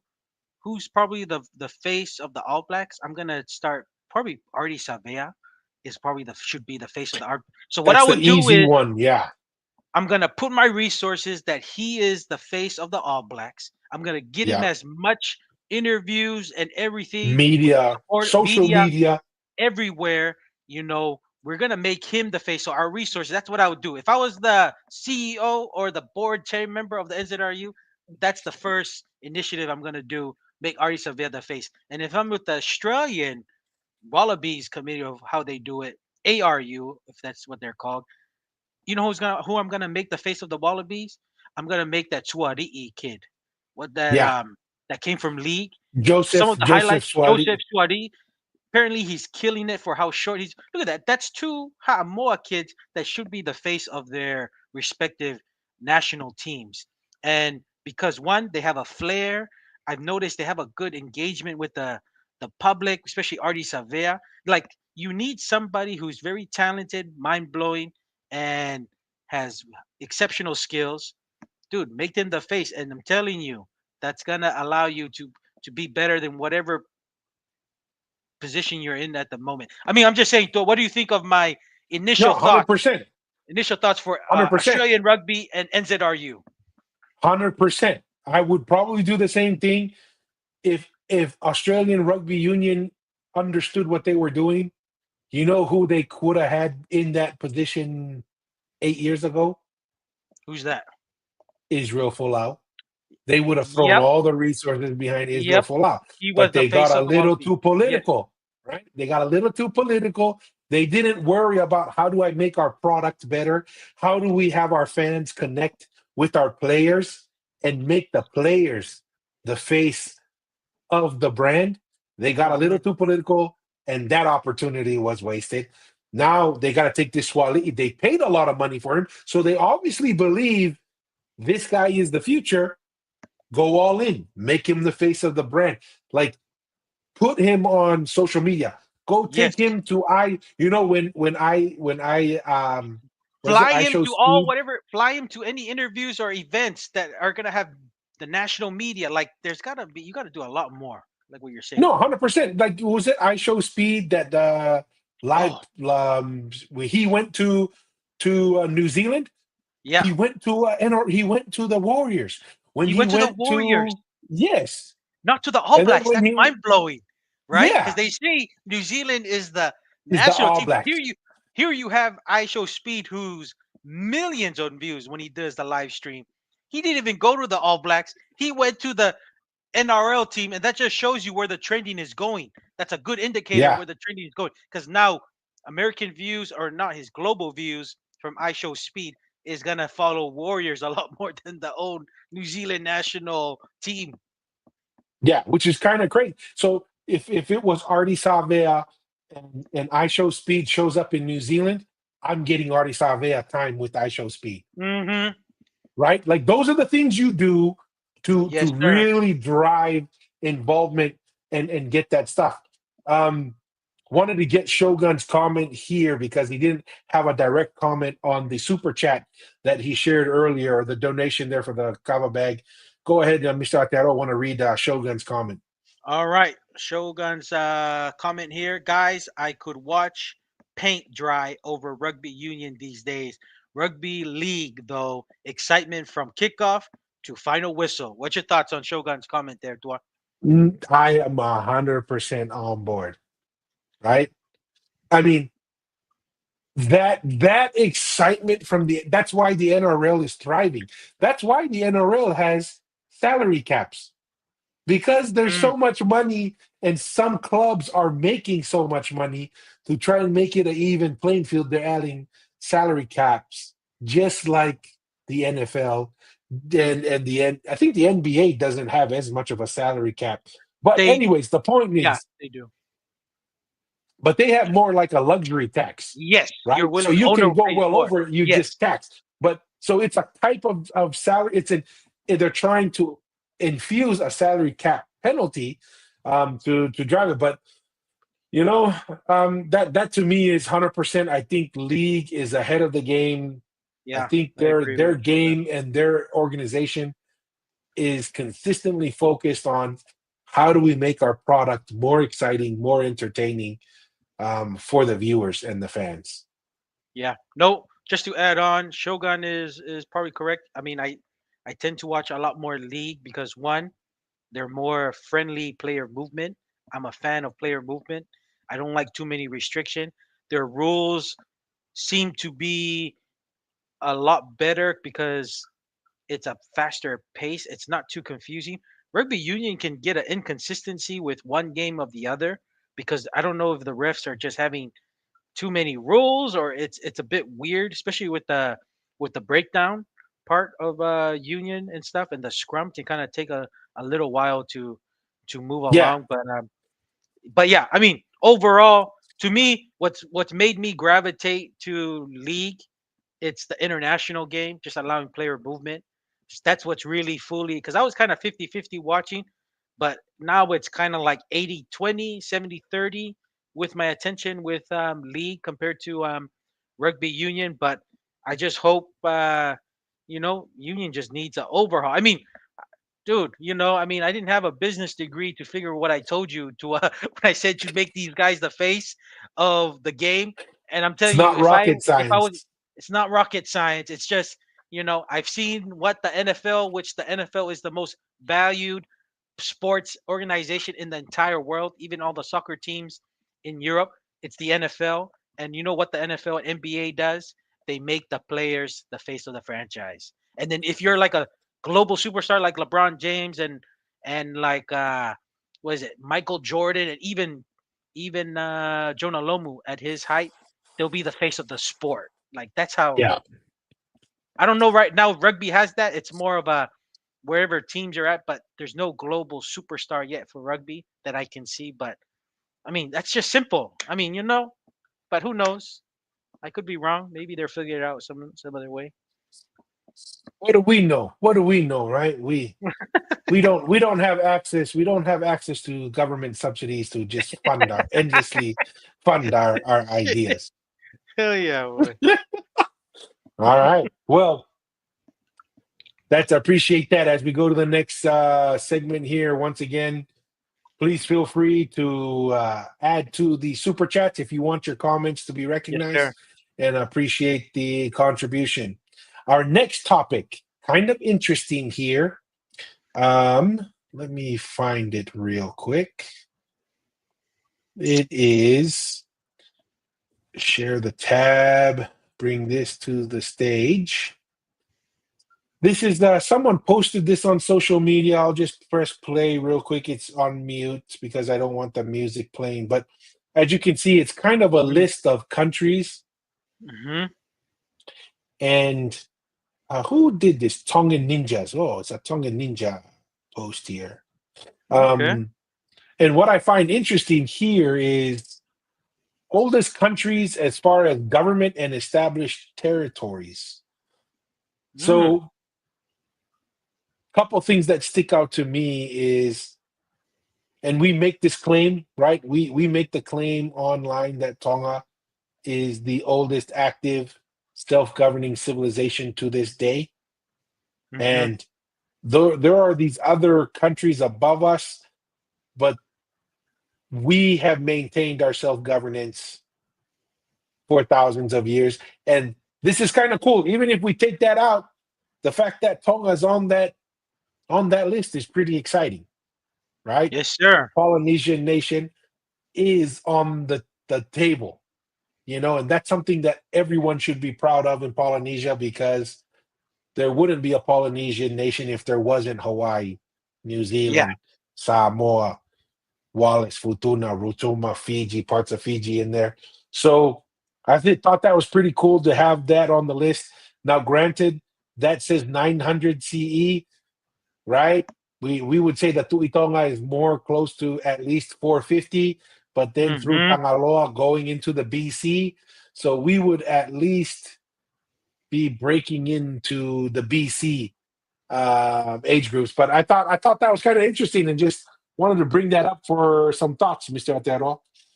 Hey, man. I think we've kind of mentioned it before. I think a lot of our current Polynesian people in today, I think we just need to give more credit of our ancestors what they did before, because look at that, man. That's among the old one of the oldest civilizations on Earth. Egypt, China, some of these Japan, Ethiopia, Greece. With all their philosophers and stuff, like, man, we just need to give more credit to our ancestors of what they created with the Polynesian civilization, man.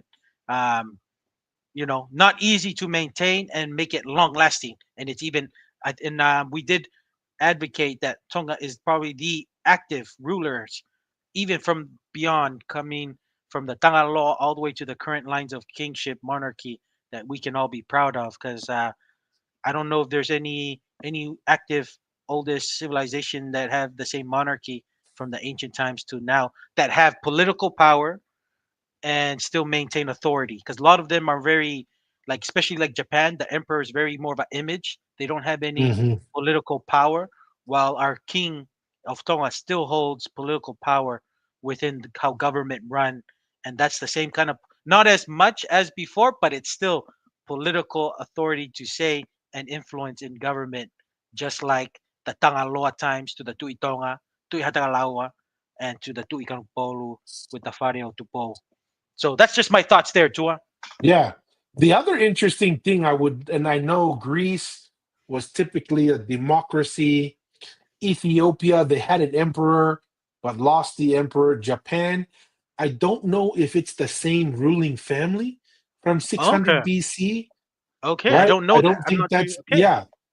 And then Persia, don't know a ton about Persia, how long the same ruling family was in there. China obviously was the emperor, multiple emperors.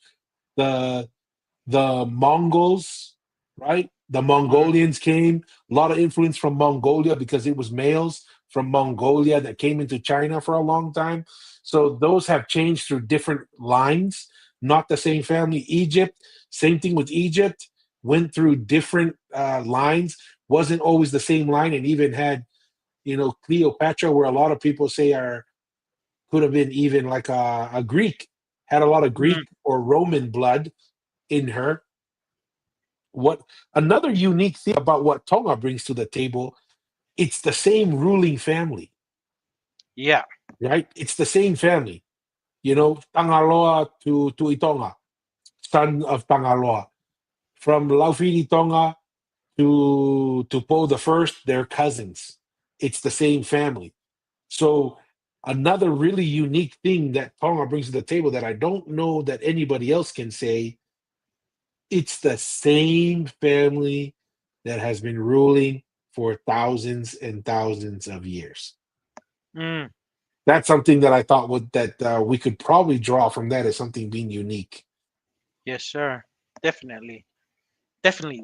Has withstand the test of time. That's for sure. With all Hmm. these movements of individual rights and all of these things, this change of time. So it's awesome. And then active constitution. I'm pretty sure probably an older constitution than all those countries. Yep, that's for sure. I think the oldest is oldest with being utilized at this moment is the U.S. and then I know for a fact I think it's got to be Tonga, man. You know, after So that that's another for interesting thing. The other one that I think interesting is out of the ones all above Tonga, none of them are maritime empires. Tonga is the only real maritime. Japan, I wouldn't mm, is a bunch of islands, but I wouldn't call that a maritime empire. They kind of just governed over those four major islands. So very unique. I mean, there's a lot of unique things that Tonga was able to bring to the table in regards to this list, but kind of really cool to see that. yeah, no, very cool, very cool. And just for a lot of the, for the listeners, I probably should have read it out earlier. But this list says oldest countries as far as government and established territories. Oldest number one was Egypt, 3100 BC. Second, China, Mm, 2070 BC. Jaran or Persia, which is 550 BC. Japan is number four, 660 BC. Ethiopia is number five, 980 BC. Greece, 800 BC. And then they have in seventh place Tonga, 900. So really kind of cool. I mean, I thought that was just yep. kind of a cool thing to kind of recognize and bring that for some commentary here on the show. Next topic. If you have anything else to add to this, Mr. Atero. Nope, nope. Very cool. Just very cool, and it's good to share this with our viewers. Next one here is we haven't heard too much from King Afa Oh lately. yeah, We've had our some brother is back. commentary that he's had, but he has a kind of a new video that I thought was interesting that we can listen to and then comment on. You if Samoans and Tongans are the same. What would you say? Tongans and Samoans, they wrote me and told me that Tongans and Samoans were the same people. Yeah, if we're discussing people as people, generalizing people, we're humans. We're Tongans and humans. Samoans, Colombians, and Five yes, fingers yes, and five toes. we're the same people. After I delivered a discussion of the difference between a Tongan and a Samoan, those Tongans and Samoans who believe they were the same people. If the Tongans travel to Samoa, American Samoa or Samoa, and tell the government of Samoa they want a Samoan passport because we were the same people. These Tongan people who believes that Tongans and Samoans are the same people. Why don't you travel to Samoa and tell the Ali Makai in Samoa and all the Makais in Samoa to give you land, and you register those land as yours as a Samoan because Tongans and Samoans are the same people. Why don't you practice the kaupo of the Samoans? Why do you practice fahu system? Samoans don't believe in fahu. The Samoans and Tongans who believe that we're the same people. All those Samoans go to Tonga, tell the government of Tonga that you want a Tonga passport and you want to own land in Tonga because you are Tongan. You are the same people as Tongans. The Samoans who believe that Tongans and Samoans are the same people. Those of you who believe in the Togo Uso. Okay. Can you wear the coat of arms of Tonga? Can you wear the coat of arms of Tonga? The Samoans who believe that we Also, Tongans and Samoans are the same people. Can you wear kahokakala like Tongans? Because Samoans don't wear kahokakala. These Tongans who believe that we are the same people as Samoans, why don't you carry the Samoan weapon when you perform Taolunga? These Tongans and Samoans who believe that we're the same people, why do you bring a toa to your cover club? Because Samoans don't have toa. When Samoans mix fire, they do not have a toa. So here's the question: are we the same people? Those Tongans and Samoans who believe that we are the same people. Let me ask the Samoans: do you believe that one man can be the ruler? How one man can make the ultimate decision? His Majesty, a king. So people are asking you, thanks, Mr. Atero. Um, so there's different things here I wanna explore and discuss. Very good, King Alpha. Just just speaking his mind, and that's what we like. People who want to That's speak what their we mind. do at the Kava session. Yes, that's what we Throw the do. idea out there. Ay, kitang Yes, kita lang Noah. when you participate in the live digital cover session, you got to have a open mind. So Yes. King Alpha is definitely having an open mind here and just exploring here. The thing I would say is we are one people, and like what you said, we just do things differently, and it's only been very differentiated now because of how time has gone with the whole 1800s of colonization, the less going back and forth, the eroding of the Tuitonga empire, right? So we're not as cohesive how we used to be, but now how we still had our differences here and there, but it wasn't a much big different of how it is now, I would say. Mhm. So I would go against King Alpha on that. We are one people. We just do things differently. And him saying about the passports, that's a Western thing of just protecting your borders, right?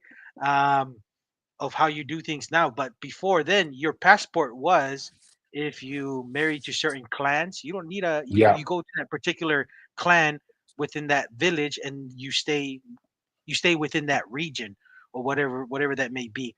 And in my understanding, you can still you can still get land if you want if you stay in Samoa. I've met many Tongans in Upolu and in Savai and in American Samoa that actually can hold dual passports of Samoan because they've lived there for many years, married to a Samoan woman, and they've been participating in their family affairs and actually have Matai titles and have access to that land where their wives are from. And in Samoa, there's also freehold land that you can actually buy outright if you're a Samoan citizen, and you can buy it out. You don't need a Matai to buy freehold land. So that's my thing there with my time being in Ha'amoa and my understanding. And then if it'll be a lot more difficult for a Ha'amoa to come to Tonga because a lot of the lands are really tied in from father to son.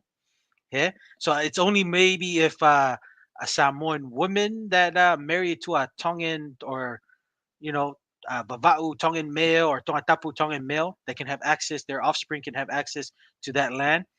But you know, a Ha'amoa can come, stay in Tonga for some years, get Tongan citizenship, and can lease land. I mean, you cannot really have old land, but you can lease it to 50 or to 99 years. But that's how we operate in the modern days. But back in the days, we were all one people, and the specific nuance that we kind of do in our each of our islands have only been drastically different because of the separation and colonization that's happened in the Polynesian nation.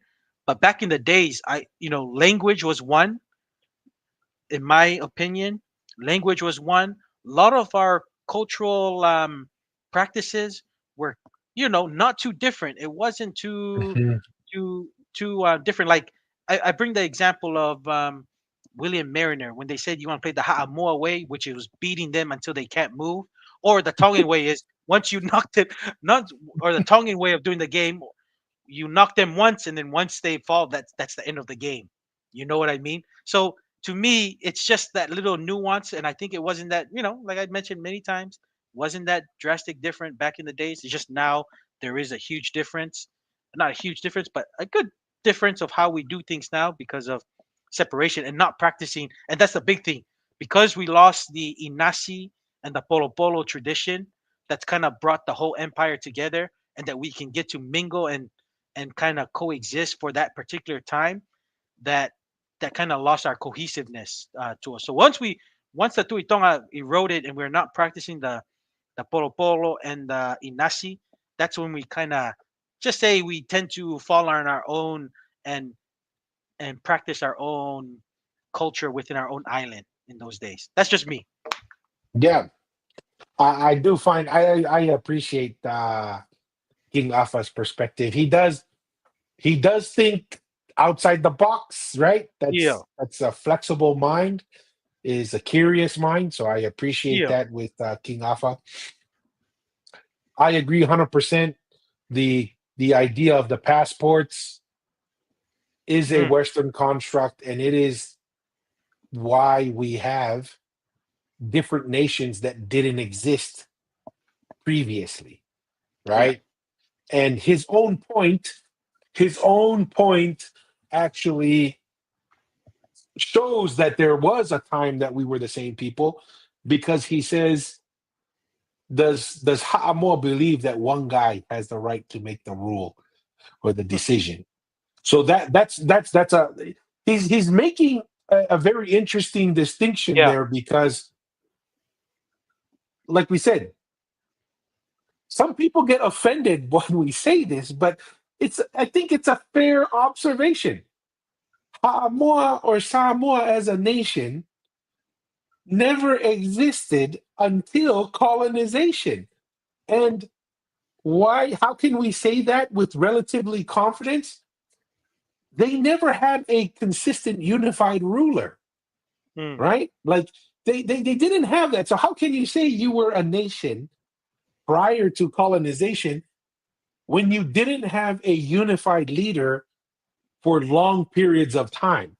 Now, he kind of King Afa is kind of focusing on the Western separation and breakup of the Polynesian Empire, but you could also look at it as also proving that we were potentially one people. Because yeah, if they didn't have the unifying ruler, then where was the unifying ruler? And what we're mm, trying to say is, well, the unifying ruler, like you mentioned, through the Inasi and the Polo Polo, was the Tuitonga. That is where the unified ruler. And as we learned in some of our discussions, decentralized power is the example of Ha'amoa is found throughout Polynesia, right? That there's decentralized power throughout Polynesia except for one place, Tongatapu, where the king resided or the Tuitonga resided. So that to me makes the argument, even though he takes the position that, oh, yeah, there's two different systems, but I would ask the question, dig a little deeper. Why are there two different systems? If Ha'amoa has a decentralized system, Mm, couldn't that indicate that they were never an independent nation until colonization? And mm, really, what that points to is where was the centralized power? Well, we obviously, Masi, we take a different position than King Afa, and that's a Tonga is where the centralized power was, and it was all one nation and one people. And that's something that I think is really important to recognize. And it's really important for us to, I mean, how do we say this without trying to offend a lot of people, because we get accused of a lot of things online, um, is all of Polynesia can lay claim that our civilization survived colonization. And that does not have to be quote unquote uniquely Tongan, right? yeah, Because we take the view of it was a Polynesian nation, yeah, the fact that a part of the Polynesian nation survived is something that everyone in Polynesia should be proud of and say, yes, that is a part of our civilization that was able to endure and overcome it. And I think I think he's kind of taking an easy way out by saying, yeah, we aren't the same people, hmm, by just saying we have different passports and you can't buy land in different systems. I was like, well, no, we agree. Those are slightly different. But like you said, half of that is because Apalangi took over and said, this is how we will behave. You will mm, have a nation, they will have a nation, and you will need a passport to go back and forth. yep, But I mean, I think if you just dig a little bit deeper, I think King Afa would have to concede, in my opinion. Okay, at the very least, there was a possibility we're the same people.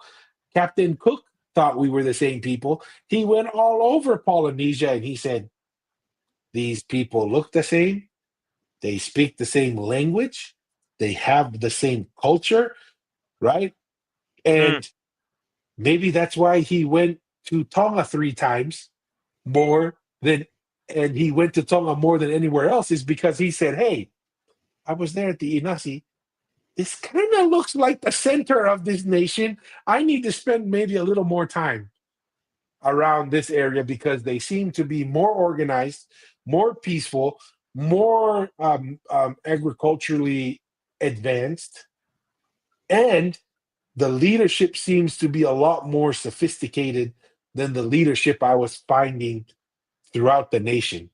So we have to at least take that into account. But as always, appreciate King Afa and his yeah. thoughts. But Hey, I think we think very differently.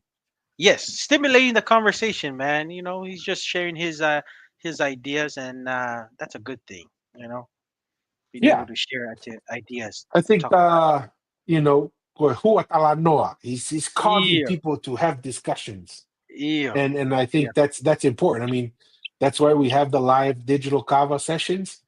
We need more people talking about these things. The more people talk about yep, it, the more ideas compete, and the more the ideas compete, we believe that the best ideas will rise to the top, and the viewers of the Polynesian Eyes podcast can make their determination on which idea they associate and believe with more than others.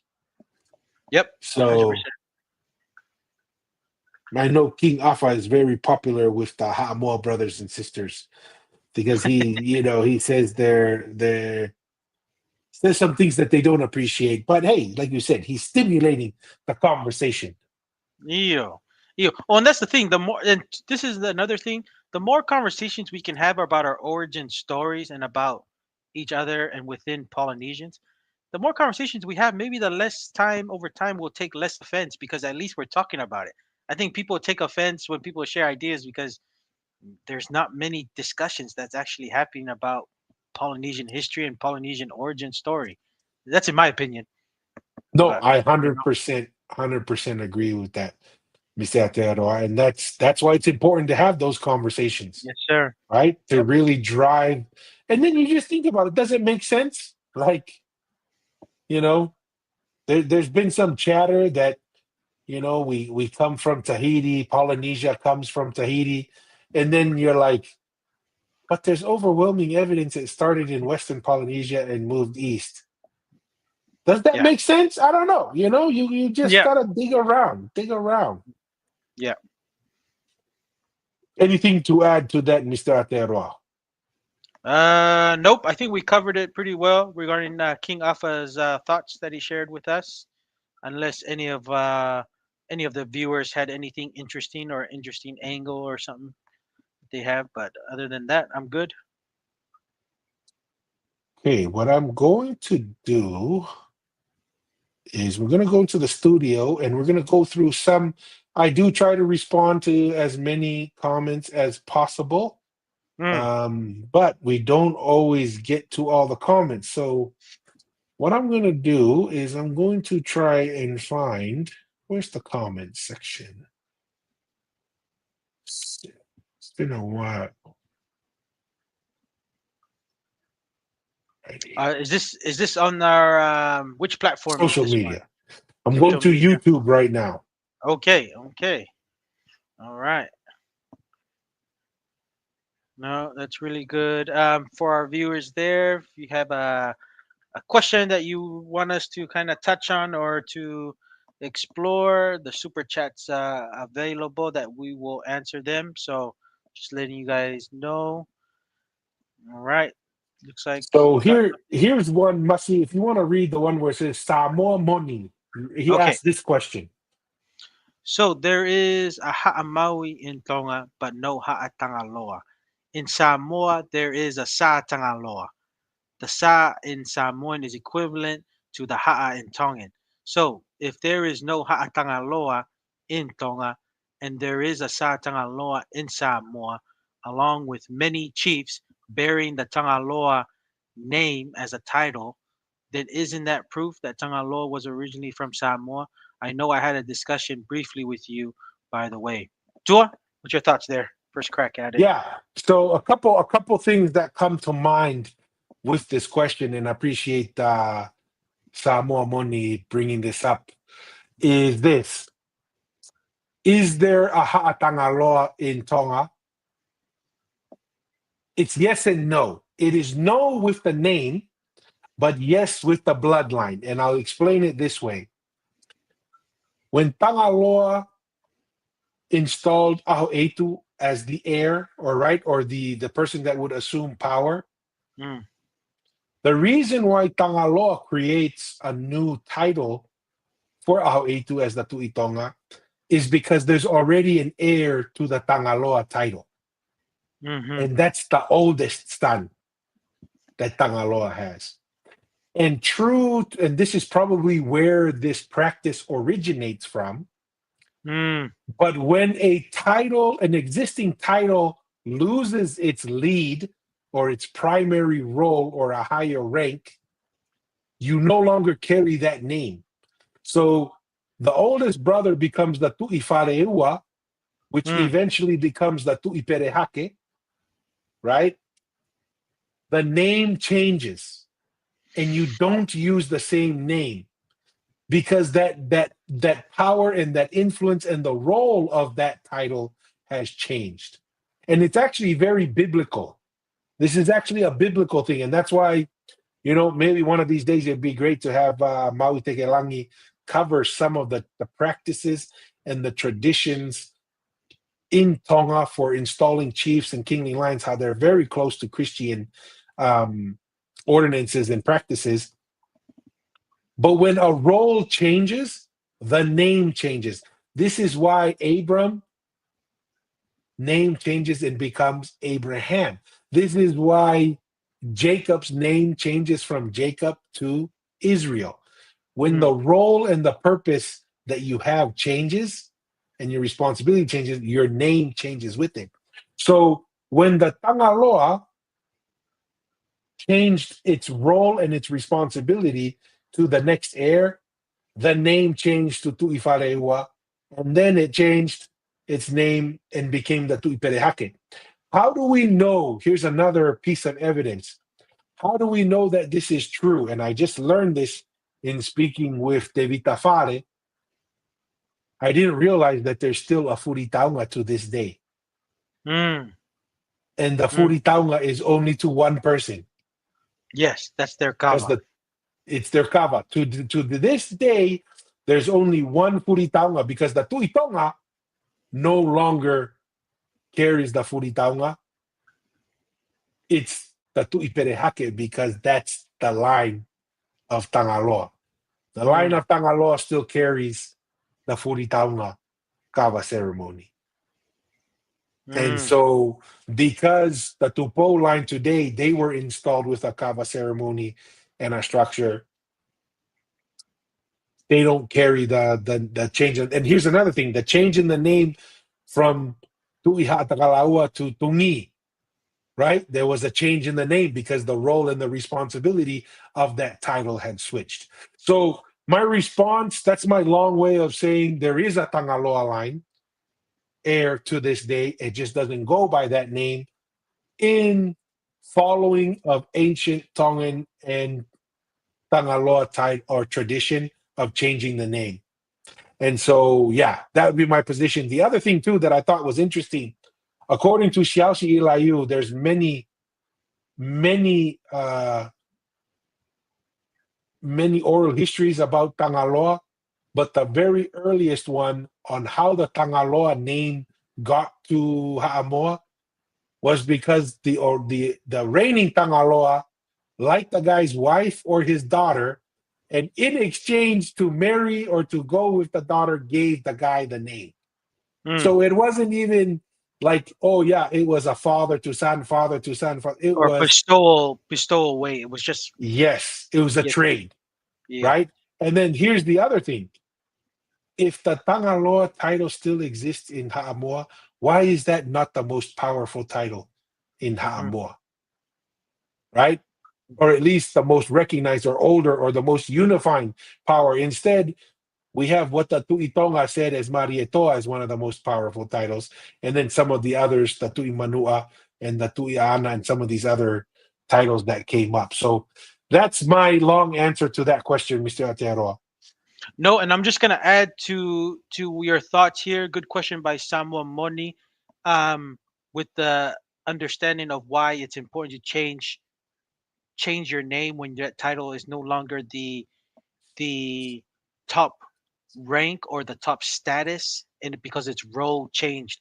Um, the Tuitonga changed into the current Kalanivalu, and also the Tuiha Tagalawa changed from that to the Tungi. So that's just Mm. evidence of how Tongans, the little nuances, which is could be different of how Samoa does it. Samoa Moni, which is fine. They just take up the name for the name's sake or whatever. But you like what, just like kind of like what you mentioned, Tua, the Tangaloa role is not really the highest title in Samoa because we all know, and that's why that's the way. See, the name carries so much meaning that Tangaloa had to change it, like what you said, to when its role changed, the Tui Whareua, and then went to the current the Tui Perehake.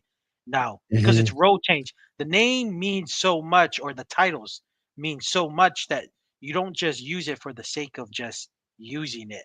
You change it. It's almost like and it could be maybe a tonga tapu etiquette because and I'm sharing with recent examples of the Tuitonga Laufiri after him, many generations after, they changed from Tuitonga to the Kalanivalu, which is different because the role is changed.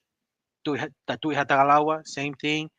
After a couple generations, the role changed and it's now a Tungi, right? So that's how it is, and that's why it's no longer being used that way. But like what you mentioned, the people's genealogy are still existing today. The names just change. So yeah, that's just my thoughts there. No, 100%. Here is another comment. I think I'll read and then have you do the first response there, Mr. Atearoa. And it Okay. says, this is also from Samoa Moni. He's been asking some good questions.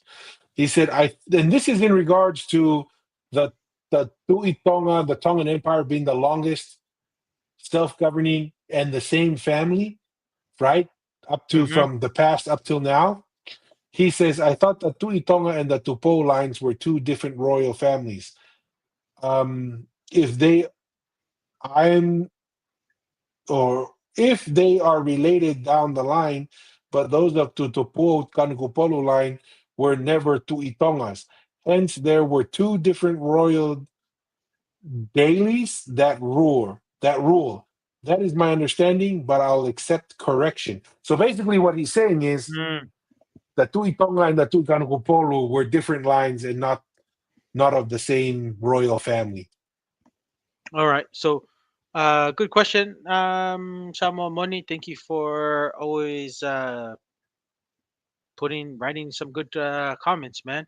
Um, my understanding, it is within the same family, and not only that, that's only been re-strengthened with the marriage of Queen Salote and Tungi, which is a closer title, closer lineage, I would say, closest lineage to the Tui Tonga and the Tui Hatagalawa side. So remember, the Tui Tonga was created, and then there was the Tui Tonga's, is it brother, I believe, was created the Tui Hatagalawa. So that's within the same family. And then the Tui Hatagalawa had a son. Remember, that's the same family son that starts the Tui Kanukupolo. So that's all the same within the same family, Samuel Moni. So there no, it's not like a different royal line from somewhere else or something away from Tongatapu. It's all within the Tongatapu lineage of royalties.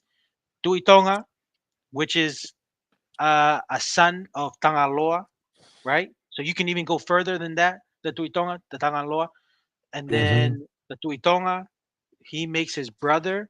The reason why he creates his brother because his father got assassinated, so he kind of, let's just say, delegates power, and he goes on to, maybe that's when we know with the oral history that we have shared that they moved their residence to Ha'amoa for many 5 generations. So then the Tui Hatagalawa, which is a brother of the Tui Tonga, gets installed with that name, runs the admin and the carrying of the people, and then not not long after the Tui Hatagalawa, he has a son, which is Ngata, becomes the Tuiganupolo, and he runs the everyday admin for the Tuitonga Empire. So those are the three royal lines. It's all within the same family, Samomoni.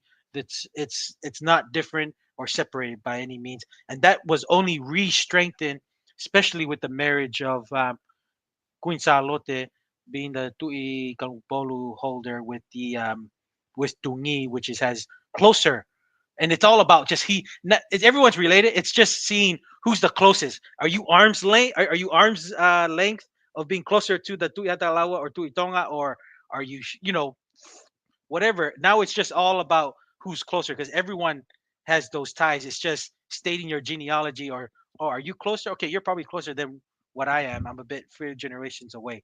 That's all the conversation now is with Mm. the, let's just say, nobility and the royal families, so especially the dynasty of the Tui Tonga, Tui Hadagalawa, and the Tui Kanupolo. So that's just my thing, my answer to that. Tua, I don't know if you had anything different or. No, 100%. I agreed. I think the couple things I would add to that is as these lines are running in parallel, they're intermarrying with the Tuitonga. So it's Yeah. reinforced multiple times. So it is the same family lines, including the Tuikanukupolu. Um, the other thing that's very important to understand is the Tuikanukupolu line itself is directly tied to the Mm, Tuitonga. And many times descendants of the Tuitonga and descendants of the Tuihadakalaua yeah. were Tuikanukupolus many times over because there appeared in the oral history a lot of instability in the Tu'ikanukupolu line, and there are even instances when the heir to the Tu'ihatakalaua line was asked to Mm, take on the title of the Tu'ikanukupolu until they were now to assume the title of Tu'ihatakalaua. So these lines are intertwined over many generations and they originate from the same family. mm, mm.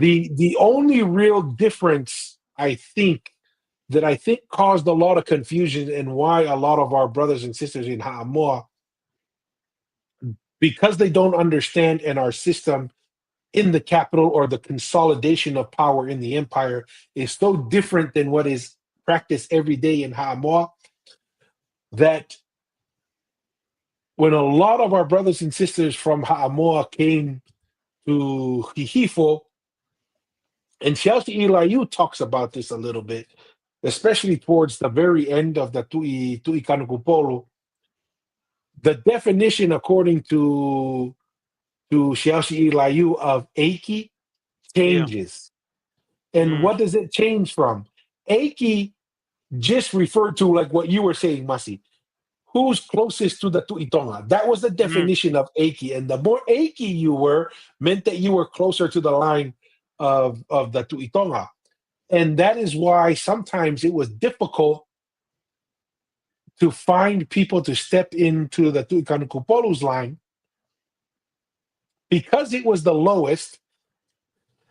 It was viewed, and if you were a descendant and had a direct tie to the Tuihatakalaua or the Tuitonga, taking the role of Tuikanukupolu, even though it is still within the family, kind of looked like a downgrade, right? Yeah. And so it was very difficult to find people as this line destabilized, to find people to fill in that role.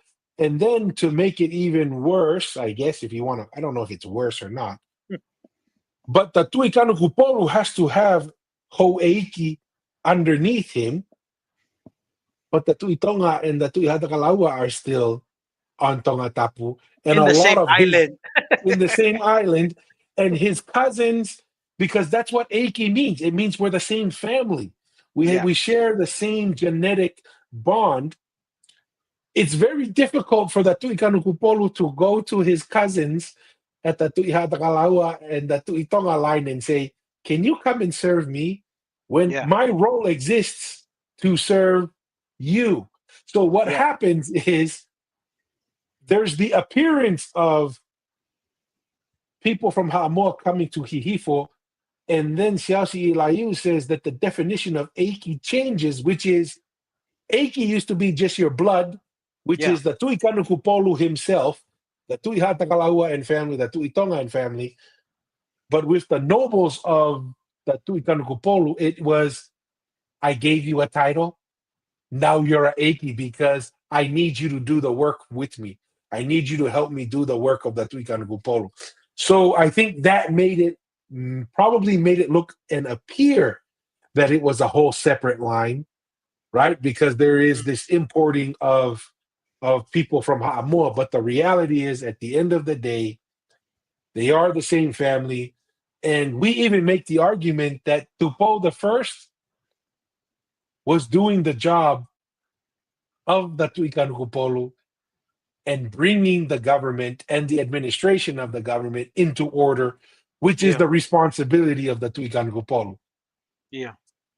So those are the thoughts there, Mr. Atearo. No, awesome. I think we covered that comment really well. Anything that stands out, Dua? Anything else? There's another one here that pops up. It's a relatively long question, but I think we will close out the live digital conversation today with this comment. Want me to read it? I can read it. Yes, and this is from A2676. All right. Can you please touch on Tonic and Samoanic languages? And if Samoa wasn't the base for expansion or an empire, then why are majority of Polynesian languages considered Samoanic and only Tongan and Niuean is Tongnic?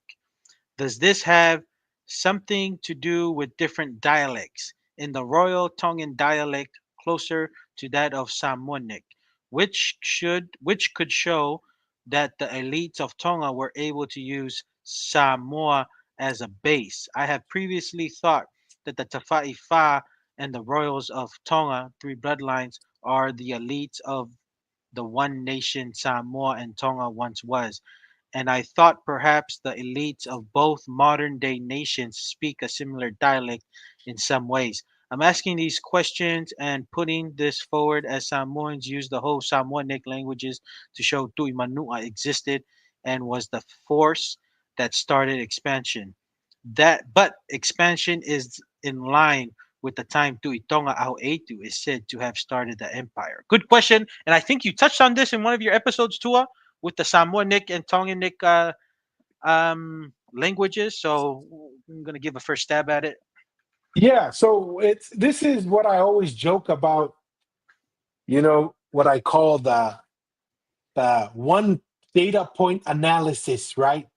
Is you have someone who sees this, where it says the Tongic family tree is just Tonga Niue, and then the Samoic family tree has pretty much all of Polynesia tied to it, right? Mm, But then we went back, so that's what you kind of say. Oh, this study says that all these other islands are related to Haamoa, and therefore that's why the Tu'imanua is an empire, and Tu'imanua had more influence than the Tu'itonga. Well, we go and open up the study, and what the study says, do you know how we made these groupings? The groupings were Tongic because it changed the least, and mm, Samoic because these are all the languages, the Samoic, Tahitian, Hawaiian, were the languages that had the most amount of morpheme or change. So mm, it had very little to do with, oh, these language originate from Haamoa, but it looks like these languages went through more change than the than the Tongan language. And they say that the Tongan language is actually closer in relation to the Proto Polynesian language than the mm, Samoan or the Samoic. So, what does that mean? The way I interpret that is the Tongan language is older and morphed less than all the other languages.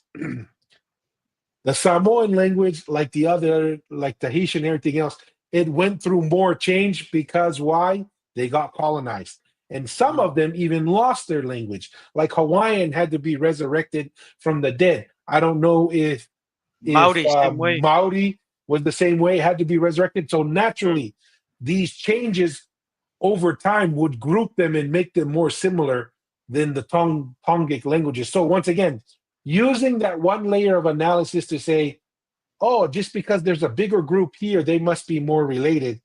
No, they're more related because they all got colonized and their language went through more change than the Tongan. And why did the Tongan one and the Niuean? I don't understand why the Niuean one is in there, but the Tongan language morphed much slower because it was codified.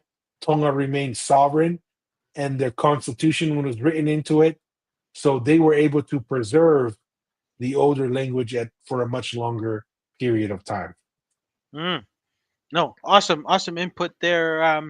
Tua, I 100% agree.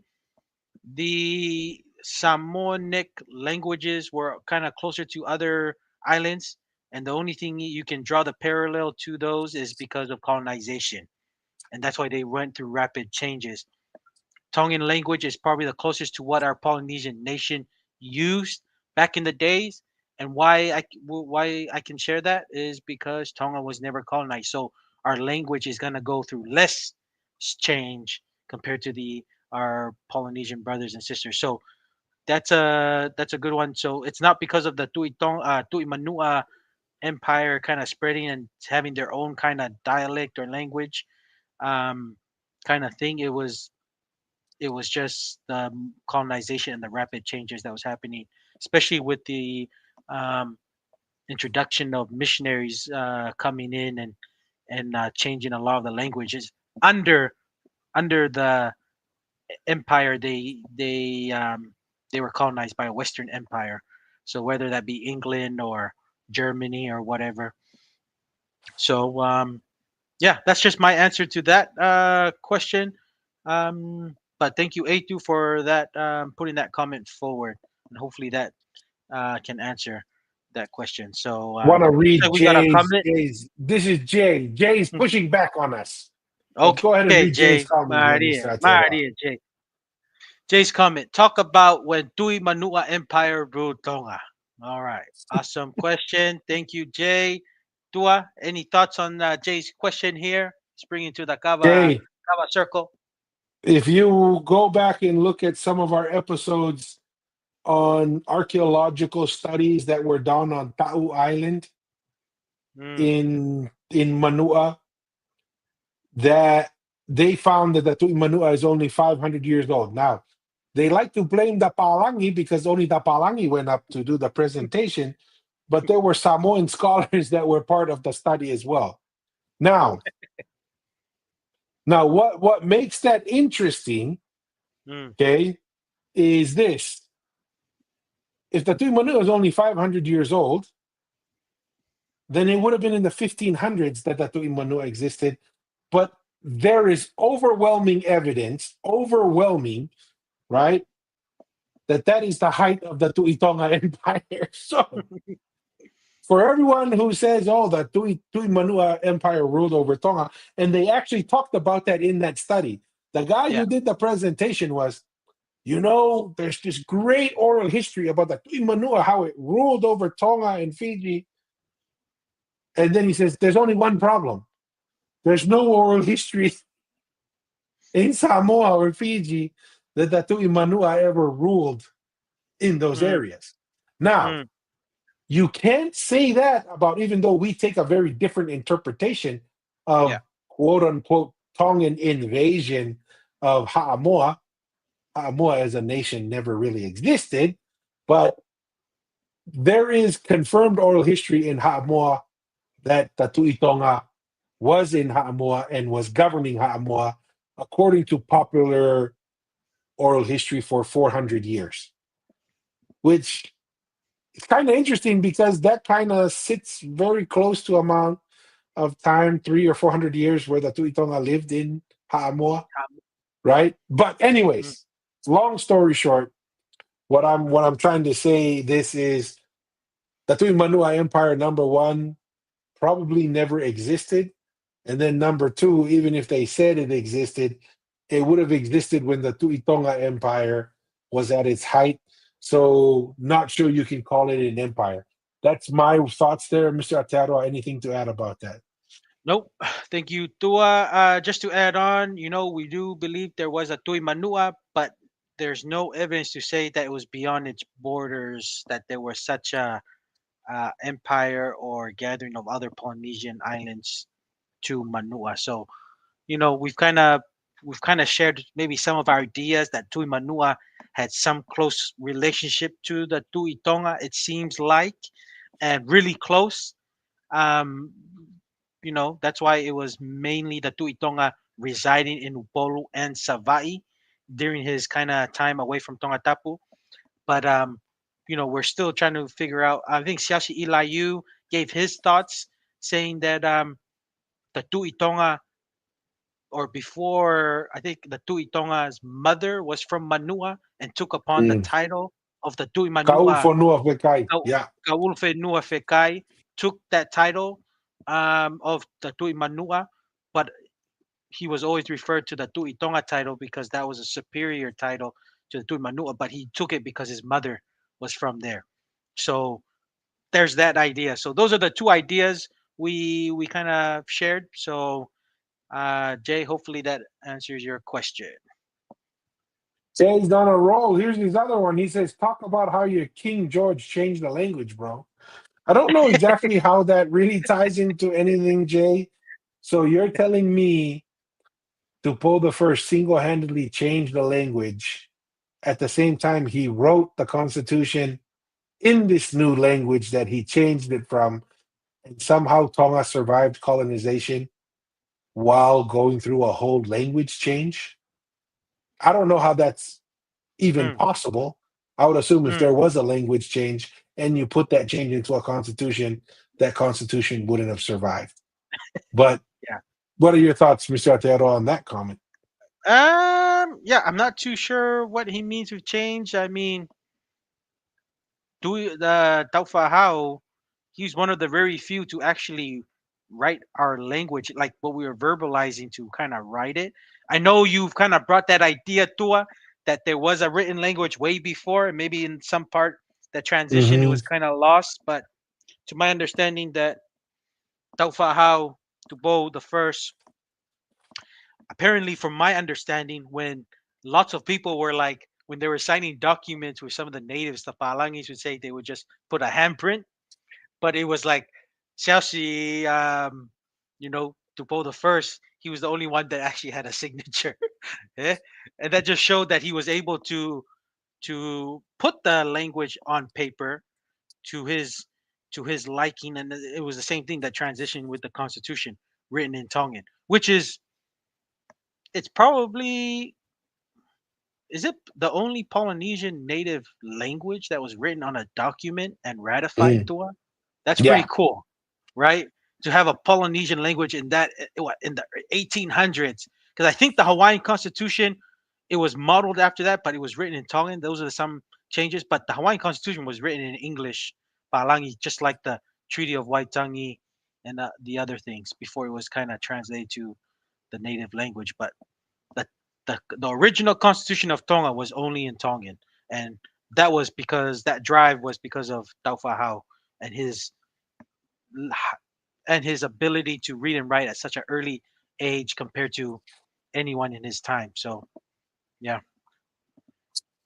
My couple comments to that, Jay, is first, this may be the if you're saying that King George changed the language significantly, then the Tongic language would be under the Samoic language, like all the other languages that were altered, right? Or resurrected and changed significantly.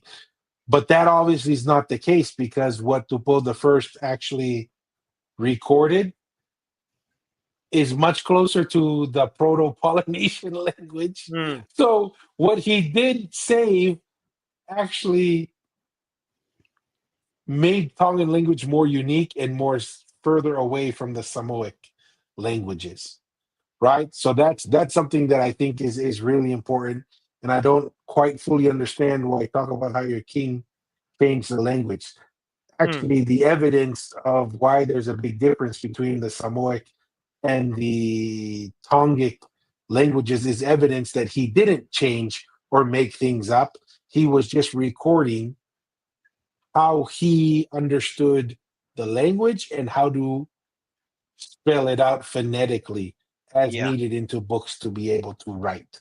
So I actually take this as an explanation on why, Tonga really does have it's the language that it has today, and what makes it unique, and that it's actually a separator. And whatever King George Tupo the First preserved the Tongan language, not changed it. And Yeah. that's evidenced by the different namings, or the Samoic and the Tongic names. Last one from Jay. He says, that's not what your scholar Augustino Mahina said. Mr. Atero, what do we have to say to that? That Hey, Augustino is the one that hey, we need to get the approval info. from. Hey, Augustino Mahina can say whatever he wants to say.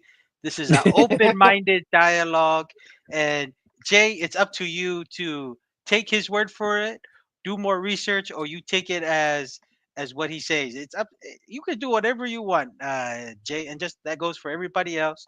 We like Augustino Mahina, what he's done and what he shares. He has every right, just like Tua and I have every right to share our thoughts, and everyone can decide to see who's the most correct or who's the most wrong or whatever.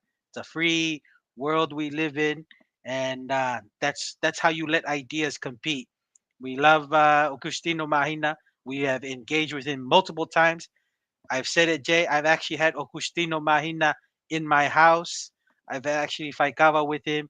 We're very friendly and cordial with each other, and we just let the ideas just do the fight and the battle and the knife shanking and all of that.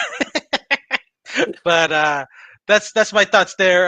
Tua, you have anything to Jay's comment? No, nothing there. Maybe we can see if we want to give some love to the TikTok comments. Oh, Let's okay, okay. let's go see what TikTok has going on for us. Activity, comments. Uh, I, but I appreciate all the questions coming on the chat. Appreciate it, everybody. Thank you, all the viewers out there. Appreciate it. Enjoying this Sabbath. Sabbath for me. Kava digital Kava live session, and it's still Saturday for those in the northern hemisphere from where you're at. Or is it Sunday for you There's now? no Tua? langi in Samoa. So that's yeah. what was that, Mussy? Is it Sunday already for you?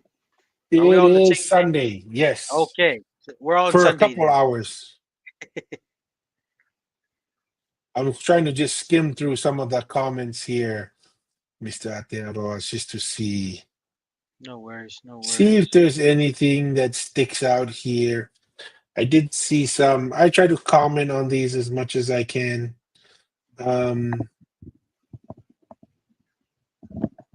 Let me see.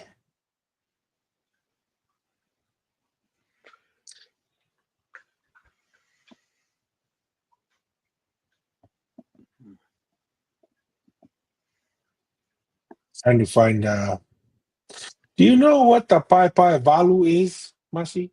Bye bye Valu. No, no, not familiar with that. I'm wondering if that's the stars, because don't they have 8 things on the star mounts? Oh, okay, probably. So that's the star mounts, but the star I'm mounts just are guessing. yeah, because you know some of the recent researchers are starting to say that the star mounts are more like a gaming for the matais or the hoekis during that time for pigeon snaring. Yeah, well, that's why it's called Sia Heurupe, Tia Heurupe, or Yes. whatever. Yeah.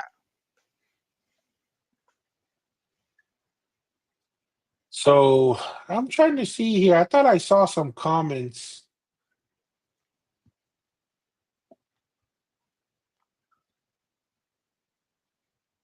So there's no langi in Samoa. So that's yeah, and he's just is another scholar here. Let's do this video. We'll just do this video right here, Mm-hmm. and we'll watch it, and then we'll go through the comments because this one had a lot of comments here.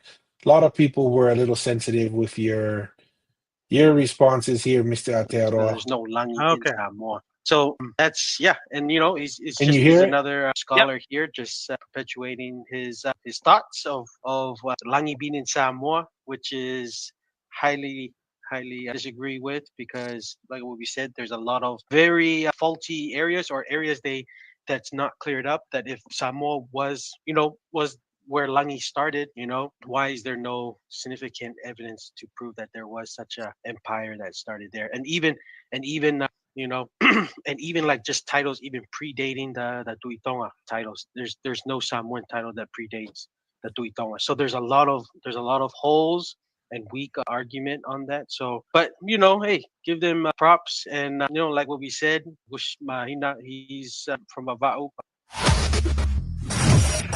Any kind of context you want to add to that, Mr. Aotearoa, before we get into the comments?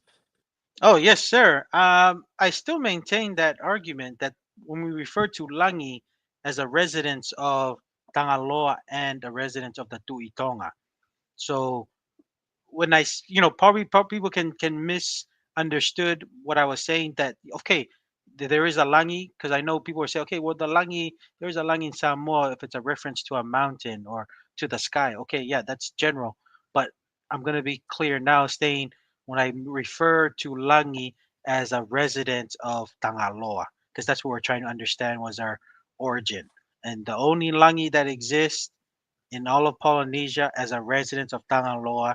We can point it to exactly where it is, which is in the central part of Tongatapu, in Tapuhia, where It's right now a wasteland, unfortunately, but that's where the Tangaloa Langi was at. And because that title was transitioned to the Tuitonga chose to maintain the same name for its residents as Langi. And all oral Polynesian stories always say we came from Langi, which is a reference to Tangaloa's residence, which he's the creator of Polynesia. So Samoa having a residence of Langi, there is no Langi in Samoa. I still maintain that unless there hasn't been discovered. Until then, until a Langi comes up, we can find out more about it because the only thing we can find in Samoa is just the pigeon snaring with the star mounds or the Sia He Lupe stuff, but that's like a game, and the Pure Mele, which is only a reference to it's only been dated and this is where archaeological ruins meet oral history with what we've known. That's a time where the Tuitonga, especially was it Kaulufonua Fekai, resided in Mhm. Haamoa, right? And then just some of the research we've done with the Tui Manua, the pits and stuff. That's very recent, only 500 years. So you can't come from Tui Manua if it's only 500 years. But the Langi is way beyond, and I could argue if we give access to we're only leaving to Nukureka right now because Mhm. that's already confirmed we're the oldest human settlement in Polynesia. If something comes up, I don't mind. Okay, then maybe we need to excavate if somebody is further than that than Tongatapu Nukureka. But we don't have to excavate anything further when we all know the evidence has found that human settlement is the oldest in Tongatapu in Nukureka. So that's just my thoughts there. Hopefully that clarifies it. But we're just having a conversation, and the more we can converse, the more we can have a better understanding of each other. It's not coming from a bad place. Like I said, I love Ha'amoa. I love Upolu and Savai. I spent 2 years there. I'm just speaking of what I know when I was in my time there, but we were discussing the residents of Tangaloa and the Tuitonga, which is referred to Langi, not to a sky or to a mountain. That is the common reference in some of our brothers and sisters from Ha'amoa saying I got it wrong, but I'm referencing the residents of Tangaloa, which is Langi. That's all. Okay. So real quick, we're gonna pause real quick. Uh, some comments. UTOL says Tua, Shio Mikey J. Okufia Mauke, Shio get evidence. Ha ha ha. What's the evidence that Jay's looking for? Jay says, where's the proof that Tongan language closest to Proto-Poly language? There's no proof because it's lies. Samoan language is older. Okay, I'm not the one telling you, Jay. I'm telling you what the study said. The study said that the Tongic language is closer to the Proto-Polynesian language than Samoan. And one of the evidences that they point to is the glottal stop Mm. that is in the Tongan language. That is a feature that comes from the Proto-Polynesian language that is not found in the Samoan language. And the other thing that I I just thought about this myself. Can you still hear me, Mr. Yep, Aotearoa? yep. I can. My headphones, I gotta switch to one headphone so the other one can charge. Okay. Um, is you know what Whamamafapau is? Have you ever heard Whamamafa that term? Pau. No, Yes. no. What is that? So the Whamamafapau is it's you know how you have the whakaua, the glottal stop that's like a Yes. line. The Whamamafapau is a sign. It was like a slanted in the air, and Yeah. it was to tell you where the tone of the wording should be. So Ah. where the syllables fall. Like in Spanish, it's automatically the second to last syllable is where the tone of the pronunciation of this, the emphasis of the spelling of it. In Tongan, there's a hamafapau, and you would put it in specific areas to say this is where I want the tone of your pronunciation to hang on, and it would tell you where that would be. I'm not aware of any other Polynesian language that had that in there. So, Jay, that's the evidence, Jay. Just just go look up the research yourself. And if you have an argument with the research, I'm not saying the research is perfect, but your beef is with the people who did the research, not with us. And Mm, he says a lot of the Tongan words were borrowed from other languages. Well, we if were we all one. were the only ones who were sovereign and we were the only ones with the written language that we developed from very early on, how can you say there are other borrowed languages? And even if I gave that to you, Jay, that just meant that the Tongans were traveling everywhere else and getting more words, which is saying it's an empire. Anyways, Mm, we because of UTOL's comment, we indulged Jay there. malo, Jay. Malo Jay, Ofatu Jay, man, we love you. Yeah. If you want us to visit on your next question, Jay, send us a digital kava bag by putting something in the super chat. Okay, so I'm going to read a question, Masi, and maybe you can answer it Yeah. better than me because it's kind of referencing certain things. Yeah. In Samoa, we have what is known as the fa'alupenga. You've mentioned this a little bit. Yeah. Talatu'u, Angai Fanua, etc. in each district and village. Some districts and villages have what is known as langi to mark the beginning of something. Please don't talk on the topic you don't fully understand, respectfully. Any Mm. thoughts on that, Mr. Ateroa? Say, well, my thoughts on that. By is it she, it's the beginning. It's the beginning of Tangaloa, which is the residence in Tongatapu.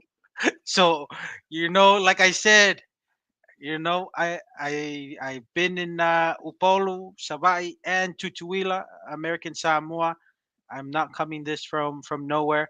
That Langi is a reference, and that Fa'alupenga, which is um, important family titles that you recognize. It's almost like a welcome. When you're doing a speech to recognize families. You know how the The Matapures, Frakatapu? Iyo, the Fagatapu and stuff. That's a reference to Langi to Tongatapu in that Fa'alupenga. And like I said, you, you can speak to the Tula Fales, and every Tula Fale will have their different understanding, saying it's a Langi from Manua, if that's their understanding. But Tongatapu is much older, and we all know that Langi is in Tongatapu, and people will say it's from Langi in Tongatapu because that's where Tangaloa resides. So that's my comment there. I appreciate the comment from the Uso there. Any other comments, Tua? No, I mean, didn't you mention that each village has a Fa'alupenga, but in the areas where the Tu'itonga traditionally resided, there are no Fa'alupengas there, which once Yes. again would say there's something going on there, something unique, Yeah. right? And that it's different. So Yeah. that would be the only thing that I would have a comment on there, Mr. Atearoa. Here's another Also. interesting question. I will read it out to you and kind of get your thoughts on it. Mhm. Here we go. You two act like it's a competition. Who has the older titles? Who was Langi? Who was settled first? Blah, blah, blah. At least the guy is an actual scholar. You guys are nobodies. Hey, it's fine. It's fine. Oh, there's no name, eh? There's no name. Okay. Yeah, Hey. I did. This person is also really active on TikTok because Okay. it's almost the exact same flags on TikTok. Yes. Oh, Well, we I'm are just on saying. TikTok. It is the Oh, tick. Okay, so this guy is very active, or gal is okay. very active in our comments. But yes, Okay. Hey, we're just sharing our thoughts. That scholar is just sharing his thoughts. I mean, like I said, if we live in the world that every scholar tells us how to live or what they say is gold, man, if we're gonna feel bad for ourselves. We're just speaking on what we say is incorrect or our ideas, and let the ideas. That scholar person has their idea. He can share it, just like I have my own ideas. Can share it and just let the ideas compete. And if you emphasize that the scholar gentleman or lady is more accurate, then so be it. I have no, don't listen to the nobody here.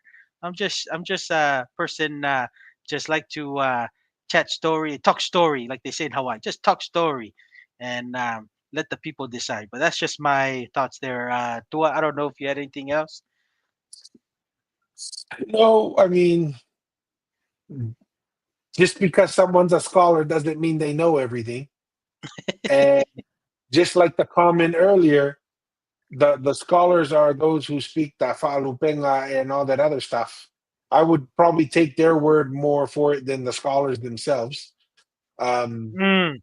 Oh, here's the perfect definition that you gotta be careful with that scholar, right? We went to that video with the locals referring it to the Tonga and saying this was a close residence of the Tuitonga when he stayed in that Palawuli village where that star mounts out. And then out of all the scholars, that was not being like at least considered what the local people were saying.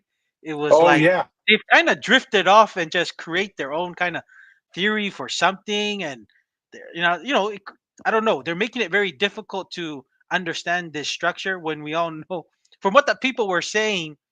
Like, dude, I've had my father or grandfathers and tell me that this was a place where the Tuitonga lived, referring it to the Patonga. So, you know, that's what I would say to that gentleman. Just scholarly people have good research and that they share and stuff, but like just be mindful, not take everything as gold, everything they share something. Just be careful, man. Like, and that's an example what I just shared with the, especially with Polynesian history is so unknown that you got to be careful what the scholarly has. Just because they have a PhD in Pacific Island studies doesn't mean that they're always correct.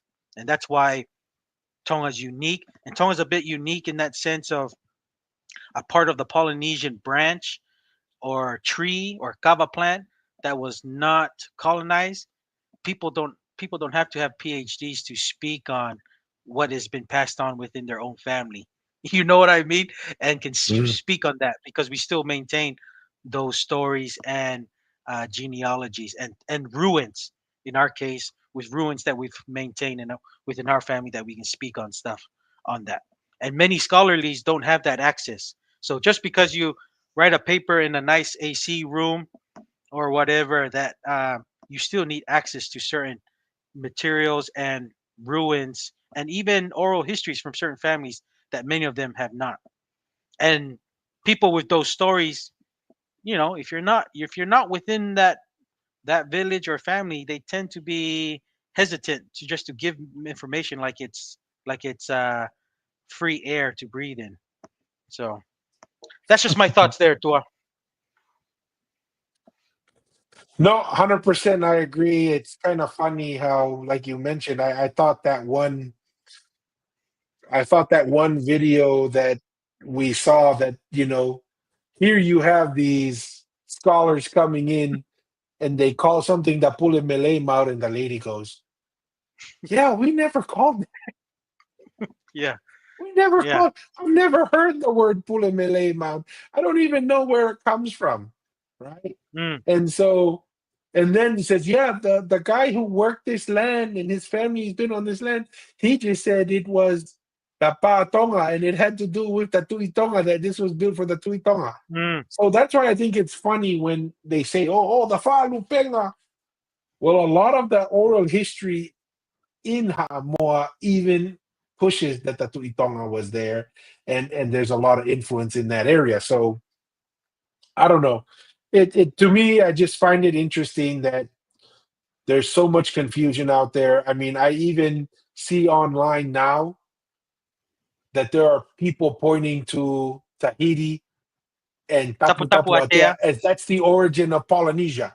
Just because some people over there say this is where we came to gather for Tangaloa and everything, and therefore that's where Polynesia comes from. So, Mm, hey, interesting, not our thought. I mean, yeah. the majority of the evidence seems to point that Eastern Polynesia was settled last, but this is why it's important to have these conversations. we have to Yes, sir. figure out. We can't all be right, right? I mean, we can't We on can, a we law. can, we can to be make everyone feel good and feel happy and feel content. To it, we can. Mm. We can if we're not worried about the product. Huh? Yeah, If we're not yeah, worried about the product and yeah. we just want to pat ourselves on the back, we don't have to worry about it. No, But it's people who are okay with living in a not a truthful way. They're yeah, okay. You know what I these are the mean? That's the people. only thing. Yeah, These are the people who want to live in altered reality and virtual reality.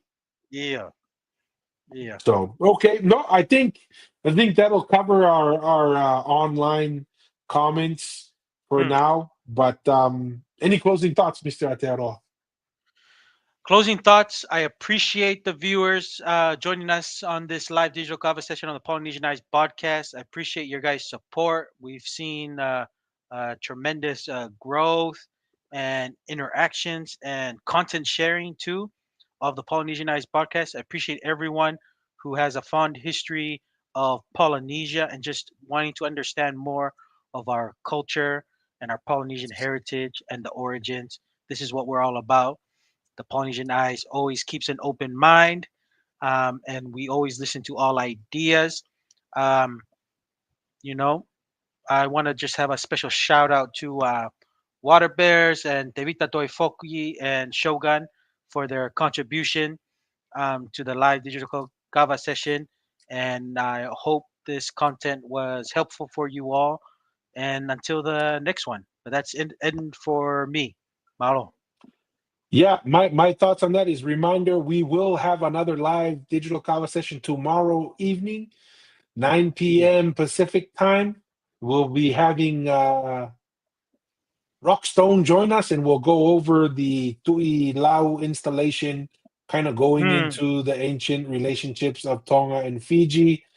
Nice. Once again, you can find Tongan relationships in Fiji to this day, Tongan relationships in Samoa to this day. And when I say relationship, not a story, Hmm. bloodlines, Hmm. right? Intertwined genealogy that exists to this day and throughout Polynesia. Want to thank, like you said, I want to thank everybody who contributed in the super chats and those asking about merch. We will be working on it. Probably come out with some t-shirts first when we get to it. Um, really appreciate the support, people online. As Mr. Ateroa mentioned, it's been a great 2 months. Pretty Hmm. exciting on YouTube, also on the various voice only or sound only platforms like Spotify and in those areas. And then obviously everybody's contributions on the super chats. Probably this live was our most productive live on super chats, and that is greatly appreciated Yeah. on the contributions of everyone. And then I did want to recognize the interviews that we're having. We did have a recorded episode with Devita Fale. It is in the editing process. It's just been a little more challenging than usual with travel, family reunions, and stuff to get the edits, but that is on the deck. And then also, Mr. Atearoa has set up some other interviews that we're looking to do. We do look forward to those. We think that adds a lot of value to everyone that listens. And as always, we'll finish with our common statements or the ideas we always share is to be bold and stay curious and don't be afraid to ask the tough questions and let Yes, the sir. ideas compete. And with Yes, that being sir. said, peace. Peace.